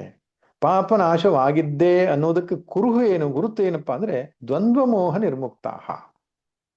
ಮನಸ್ಸಿನ ರಗಳೆ ಜಾಸ್ತಿ ಇರೋಲ್ಲ ಅಂತವರಿಗೆ. ಬೇಕು ಬೇಡಗಳ ಈ ಮನಸ್ಸಿನ ರಾಗದ್ವೇಷ ಎನ್ನುವಂತಹ ಕಲುಷ ಅವರ ಮನಸ್ಸಲ್ಲಿ ಇರಲ್ಲ. ಮನಸ್ಸು ಅತ್ಯಂತ ಶಾಂತವಾಗಿರ್ತದೆ. ಮತ್ತೆ ವಿವೇಕ ಸ್ಪಷ್ಟವಾಗಿರುತ್ತೆ. ಗುರುಶಾಸ್ತ್ರೋಪದೇಶದಲ್ಲಿ ಶ್ರದ್ಧೆ ಇರುತ್ತೆ. ಪ್ರಪಂಚದ ವಿಷಯ ವಸ್ತುಗಳಲ್ಲಿ ಆಸಕ್ತಿ ಕಡಿಮೆ ಇರುತ್ತೆ. ಭಗವಂತನಲ್ಲಿ ಭಕ್ತಿ ಉಂಟಾಗುತ್ತೆ. ಇದೆಲ್ಲವೂ ಪಾಪಕ್ಷಯವಾದುವುದಕ್ಕೆ ಗುರುತುಗಳು, ಚಿಹ್ನೆಗಳು. ಆದ್ದರಿಂದ ದ್ವಂದ್ವಮೋಹ ನಿರ್ಮುಕ್ತರಾಗಿ ಅವರು ಭಗವಂತನನ್ನ ದೃಢವ್ರತರಾಗಿ ಭಜಿಸ್ತಾರೆ. ದೃಢವ್ರತ ಅಂತ ಹೇಳಿದ್ರೆ ಗಟ್ಟಿಯಾದಂತಹ ನಿಯಮ. ವ್ರತ ಅಂದ್ರೆ ನಿಯಮ ಅಂತ ಅರ್ಥ. ಅಂದ್ರೆ ಭಗವಂತನನ್ನೇ ಭಜಿಸೋದು, ನಿಷ್ಕಾಮವಾಗಿ ಆರಾಧಿಸೋದು, ಇದೇ ದೃಢವ್ರತ. ಪ್ರಹ್ಲಾದನ ಮುಂದೆ ನರಸಿಂಹದೇವರು ಬಂದು ಕೇಳಿದಾಗ, ನಿಂಗೆ ಏನ್ ಬೇಕು ಮಗು ಅಂತ ಕೇಳಿದ್ರೆ ಅವನು ಕೇಳಿದ್ದಿಷ್ಟೇ, ಪ್ರಾಪಂಚಿಕರು ವಿಷಯ ವಸ್ತುಗಳನ್ನ ಹೇಗೆ ಪ್ರೀತಿಸ್ತಾರೋ ಹಾಗೆ ನಿನ್ನ ಮೇಲೆ ಭಕ್ತಿ ಜಾಸ್ತಿ ಮಾಡುವಂತ. ನಚಿಕೇತನ ಮುಂದೆ ಯಮ ಕೇಳಿದಾಗ ಅವನು ಕೇಳಿದ್ದೇನು? ಬ್ರಹ್ಮಜ್ಞಾನ ಬೇಕು ಅಂತ. ಯಮೇ ವೈಷ ವೃಣುತೆ ತೇನ ಲಭ್ಯ. ಭಗವಂತನೇ ಬೇಕು ಅನ್ನುವಂತಹ ಒಂದು ತೀವ್ರವಾದ ಬಯಕೆ ಮತ್ತು ಅದನ್ನು ಪಡೆಯುವುದಕ್ಕೆ ಮಾಡುವಂತಹ ಬೇರೆ ಬೇರೆ ಸಾಧನಗಳು ಅಷ್ಟೇ ಜೀವನದ ಲಕ್ಷ್ಯವಾಗಿರ್ತದೆ. ಪ್ರಯಾರಿಟಿ ಆಫ್ ಲೈಫ್ ಏನಪ್ಪಾ ಅಂದ್ರೆ ಭಗವಂತನನ್ನ ಭಜಿಸಬೇಕು, ಭಗವಂತನನ್ನ ಪಡೀಬೇಕು. ಆ ರೀತಿ ಇರುವವರಿಗೆ ದೃಢವ್ರತರು ಎಂಬುದಾಗಿ ಕರೀತಾರೆ, ಅಥವಾ ಯತಿ ಎಂಬುದಾಗಿ ಕರೀತಾರೆ. ಹೀಗೆ ಅವರು ನಿಷ್ಕಾಮ ಭಕ್ತರು ಎಂಬುದಾಗಿ ಭಗವಂತನು ಸ್ಪಷ್ಟಪಡಿಸಿದ್ದಾನೆ. ಇನ್ನು ಮುಂದಿನ ಶ್ಲೋಕದಲ್ಲಿ, 2 ಶ್ಲೋಕದಲ್ಲಿ ಒಂದು 6 ಪಾರಿಭಾಷಿಕ ಶಬ್ದಗಳನ್ನ ಹೇಳ್ತಾನೆ ಅವನು. ಅದು 8ನೇ ಅಧ್ಯಾಯದಲ್ಲಿ ಅದರ ವಿವರಣೆಯನ್ನು ನೀಡ್ತಾನೆ. 29ನೇ ಶ್ಲೋಕ. ಜರಾ ಮರಣ ಮೋಕ್ಷಾಯ ಮಾಮಾಶ್ರಿತ್ಯ ಯತಂತಿ ಯೇ ತೇ ಬ್ರಹ್ಮ ತದ್ವಿದು ಕೃಸ್ತಮಧ್ಯಾತ್ಮಂ ಕರ್ಮ ಚಾಖಿಲಂ ಸಾಧಿಭೂತಾಧಿದೈವಂ ಮಾಂ ಸಾಧಿಯಜ್ಞಂಚ ಯೇ ವಿದುಃ ಪ್ರಯಾಣ ಕಾಲೇಪಿ ಚ ಮಾಂ ತೇ ವಿದುರ್ಯುಕ್ತ ಚೇತಸಃ ಅಂತ. ಜರಾಮರಣ ಮೋಕ್ಷಾಯ ಮಾಮಾಶ್ರಿತ್ಯ ಯತಂತಿಯೇ. ಯಾರು ಜರಾಮರಣದಿಂದ ಬಿಡುಗಡೆಯಾಗುವುದಕ್ಕೆ ಭಗವಂತನನ್ನ ಆಶ್ರಯಿಸಿ ಭಜಿಸುತ್ತಾರೋ, ಭಗವಂತನನ್ನ ಆಶ್ರಯಿಸುತ್ತಾರೋ ಅವರು ಈ 6 ಸಂಗತಿಯನ್ನು ತಿಳ್ಕೊಂಡಿರ್ತಾರೆ. ಅಂದ್ರೆ ದೇವರನ್ನ ಭಜಿಸಬೇಕಾದರೆ ದೇವರ ಬಗ್ಗೆ ತಿಳ್ಕೊಂಡಿರ್ಬೇಕು. ಮೊದಲು ಮಹಾತ್ಮ ಜ್ಞಾನ, ಅವನ ಸ್ವರೂಪ ಜ್ಞಾನ ಇರಬೇಕು, ಆಮೇಲೆ ಭಜಿಸಬೇಕು. ಭಕ್ತಿ ಯೋಗದಲ್ಲಿಯೂ ಇದೇ ಕ್ರಮ. ಜ್ಞಾನ ಯೋಗದಲ್ಲಿ ಮಾತ್ರ ಯಥಾರ್ಥ ಜ್ಞಾನ ಮತ್ತು ನಿಧಿಧ್ಯಾಸನ, ಅದು ಭಜನೆಯೇ ಒಂದು ದೃಷ್ಟಿಯಲ್ಲಿ. ನಿಧ್ಯಾಸನನ್ನ ಶಂಕರ ಭಗವತ್ಪಾದರು ವಿವೇಕ ಚೂಡಾಮಣಿಯಲ್ಲಿ ಶ್ರೇಷ್ಠ ಭಕ್ತಿ ಅಂತ ಕರೆದ ಸ್ವರೂಪಾನುಸಂಧಾನಂ ಭಕ್ತಿರಿತ್ಯಭಿಧೀಯತೆ ಅಂತ. ಇಲ್ಲಿ ಭಕ್ತಿಯಲ್ಲಿ ಏನಾಗತ್ತಪ್ಪ ಅಂದ್ರೆ ಸಗುಣ ಭಕ್ತಿಯಲ್ಲಿ ಸಗುಣ ಸ್ವರೂಪದ ಜ್ಞಾನ. ಇಲ್ಲಿ ಭಗವಂತ ಸಗುಣ ಮತ್ತು ನಿರ್ಗುಣ ಎರಡೂ ಸ್ವರೂಪವನ್ನು ಅರ್ಥಕೊಂಡಿರ್ಬೇಕು ಅಂತ ಹೇಳ್ತಾನೆ. ಭಗವಂತನ ಭಜಿಸ್ಬೇಕಾದ್ರೆ ಅವನ ನಿರ್ಗುಣ ಸ್ವರೂಪ ಪರಾಪ್ರಕೃತಿ ಯಾವುದು, ಅಪರಾಪ್ರಕೃತಿ ಯಾವುದು, ಹೀಗೆ ಸ್ಪಷ್ಟವಾಗಿ ಭಗವಂತನ ಸ್ವರೂಪ, ಅವನ ಮಹಾತ್ಮೆ ಇದು ನಮಗೆ ಗೊತ್ತಿದ್ರೆ ಭಜನೆ ಅನ್ನೋದು ಅವ್ಯಾಹತವಾಗಿ ನಡೀತದೆ, ನಿಷ್ಕಾಮವಾಗಿ ನಡೀತದೆ. ಅದರಿಂದ ಅವನು ಯಾವುದೋ ಒಂದು ಶಕ್ತಿ ಅಲ್ಲ, ಪ್ರಾಕೃತಿಕವಾದಂತಹ ಯಾವುದೋ ಒಂದು ಶಕ್ತಿ ಅಲ್ಲ, ಅಥವಾ ಯಾವುದೋ ಒಂದು ಲೋಕದಲ್ಲಿ ಕುಳಿತುಕೊಂಡು ವ್ಯಾಪಾರ ಮಾಡುವವನಲ್ಲ. ಅವನು ಸಮಷ್ಟಿ ಸೃಷ್ಟಿ ರೂಪದಲ್ಲಿ ತೋರ್ತಾ ಇದ್ದು ಅದನ್ನು ಮೀರಿ ನಿಂತಹ ಅತ್ಯತಿಷ್ಠದಶಾಂಗುಲಂ ಅಂತಹ ಒಂದು ತತ್ವ ಅದು. ಸೊ ಅದನ್ನ 6 ಪಾರಿಭಾಷಿಕ ಶಬ್ದಗಳನ್ನು ಹೇಳ್ತಾನೆ. ಅದು 6 ತಿಳಿದುಕೊಂಡು ಭಗವಂತನನ್ನು ಭಜಿಸಬೇಕು. ಈ 6 ಬೇರೆ ಇಲ್ಲ, 2 ಬೇರೆ ಇಲ್ಲ. ಅಲ್ಲಿ ಪರಾ ಅಪರಾ ಪ್ರಕೃತಿ ಅಂತ ಏನು ಹೇಳಿದ್ದಾನೋ ಅದನ್ನ ಡಿವೈಡ್ ಮಾಡಿ 6 ಆಗಿ ಮಾಡಿ ಹೇಳಿದ್ದಾನೆ ಅಷ್ಟೇ. ಪುನಃ ಪುನಃ ಅನುಸಂಧಾನ ನಡೀಲಿ ಬೇರೆ ಬೇರೆ ರೀತಿಯಿಂದ ಅಂತ ಅಷ್ಟೇ ಅದು. ಆದ್ರಿಂದ ಇರೋದಿಷ್ಟೇ, ಏನು, ಪ್ರಕೃತಿ ಮತ್ತು ಪುರುಷ ಅಂದ್ರೆ ಚೇತನ, ಪ್ರಕೃತಿ ಅಂದ್ರೆ ಜಡ, ಅವನ ಶಕ್ತಿ, ಭಗವಂತನ ಶಕ್ತಿ. ಅದೆರಡರಿಂದ ಒಡಗೂಡಿದ್ದವನೇ ಪರಮಾತ್ಮ. ಹಾಗೆ ಸರಿಯಾಗಿ ತಿಳಿದುಕೊಂಡು ಹುಟ್ಟು ಸಾವಿನ ಚಕ್ರದಿಂದ ಬಿಡುಗಡೆಗಾಗಿ ಅವನನ್ನ ಆಶ್ರಯಿಸಬೇಕು. ಇಲ್ಲಿ ಸಂಸಾರ ಬಂಧನ ಎನ್ನುವ ಶಬ್ದದ ಬದಲಾಗಿ ಜರಾಮರಣ ಅಂತ ಕರೀತಾರೆ. ಜರೆ ಅಂದ್ರೆ ವೃದ್ಧಾಪ್ಯ, ಮರಣ ಅಂದ್ರೆ ಸಾವು.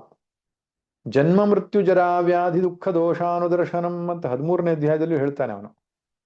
ಅದು ಸಂಸಾರಕ್ಕೆ ಇನ್ನೊಂದೆರಡು ಸೇರಿಸ್ಕೋತಾನೆ, ಜನ್ಮ ಮೃತ್ಯು ಜರಾ ವ್ಯಾಧಿ ಅಂತ. ಹುಟ್ಟು ಸಾವು, ರೋಗ ಮತ್ತು ಜರೆ ಅಂದ್ರೆ ವೃದ್ಧಾಪ್ಯ. ಈ ಒಂದು ಕಷ್ಟಗಳು, ತಾಪತ್ರಯಗಳು, ದುಃಖಗಳು ಏನಿದೆಯೋ ಅದೇ ಸಂಸಾರ. ಅದರ ಬಿಡುಗಡೆಗಾಗಿ ಭಗವಂತನನ್ನೇ ಆಶ್ರಯಿಸಬೇಕು.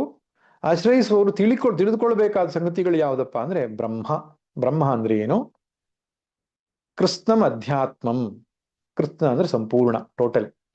ಅಧ್ಯಾತ್ಮ ಅಂದ್ರೆ ಏನು, ಅಖಿಲಂ ಕರ್ಮ ಅಂದ್ರೆ ಏನು, ಟೋಟಲ್. ಅಖಿಲಂ ಅಂದ್ರೆ ಸಂಪೂರ್ಣ ಅಂತ ಅರ್ಥ.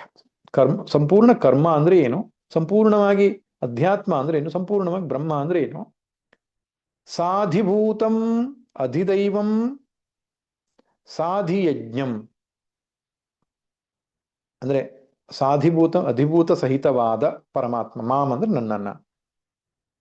ಸರಳವಾಗಿ ಹೇಳೋದಾದ್ರೆ ಅಧಿಭೂತವನ್ನ, ಅಧಿದೈವವನ್ನ, ಅಧಿಯಜ್ಞವನ್ನ ಅವರು ತಿಳ್ಕೊಳ್ತಾರೆ.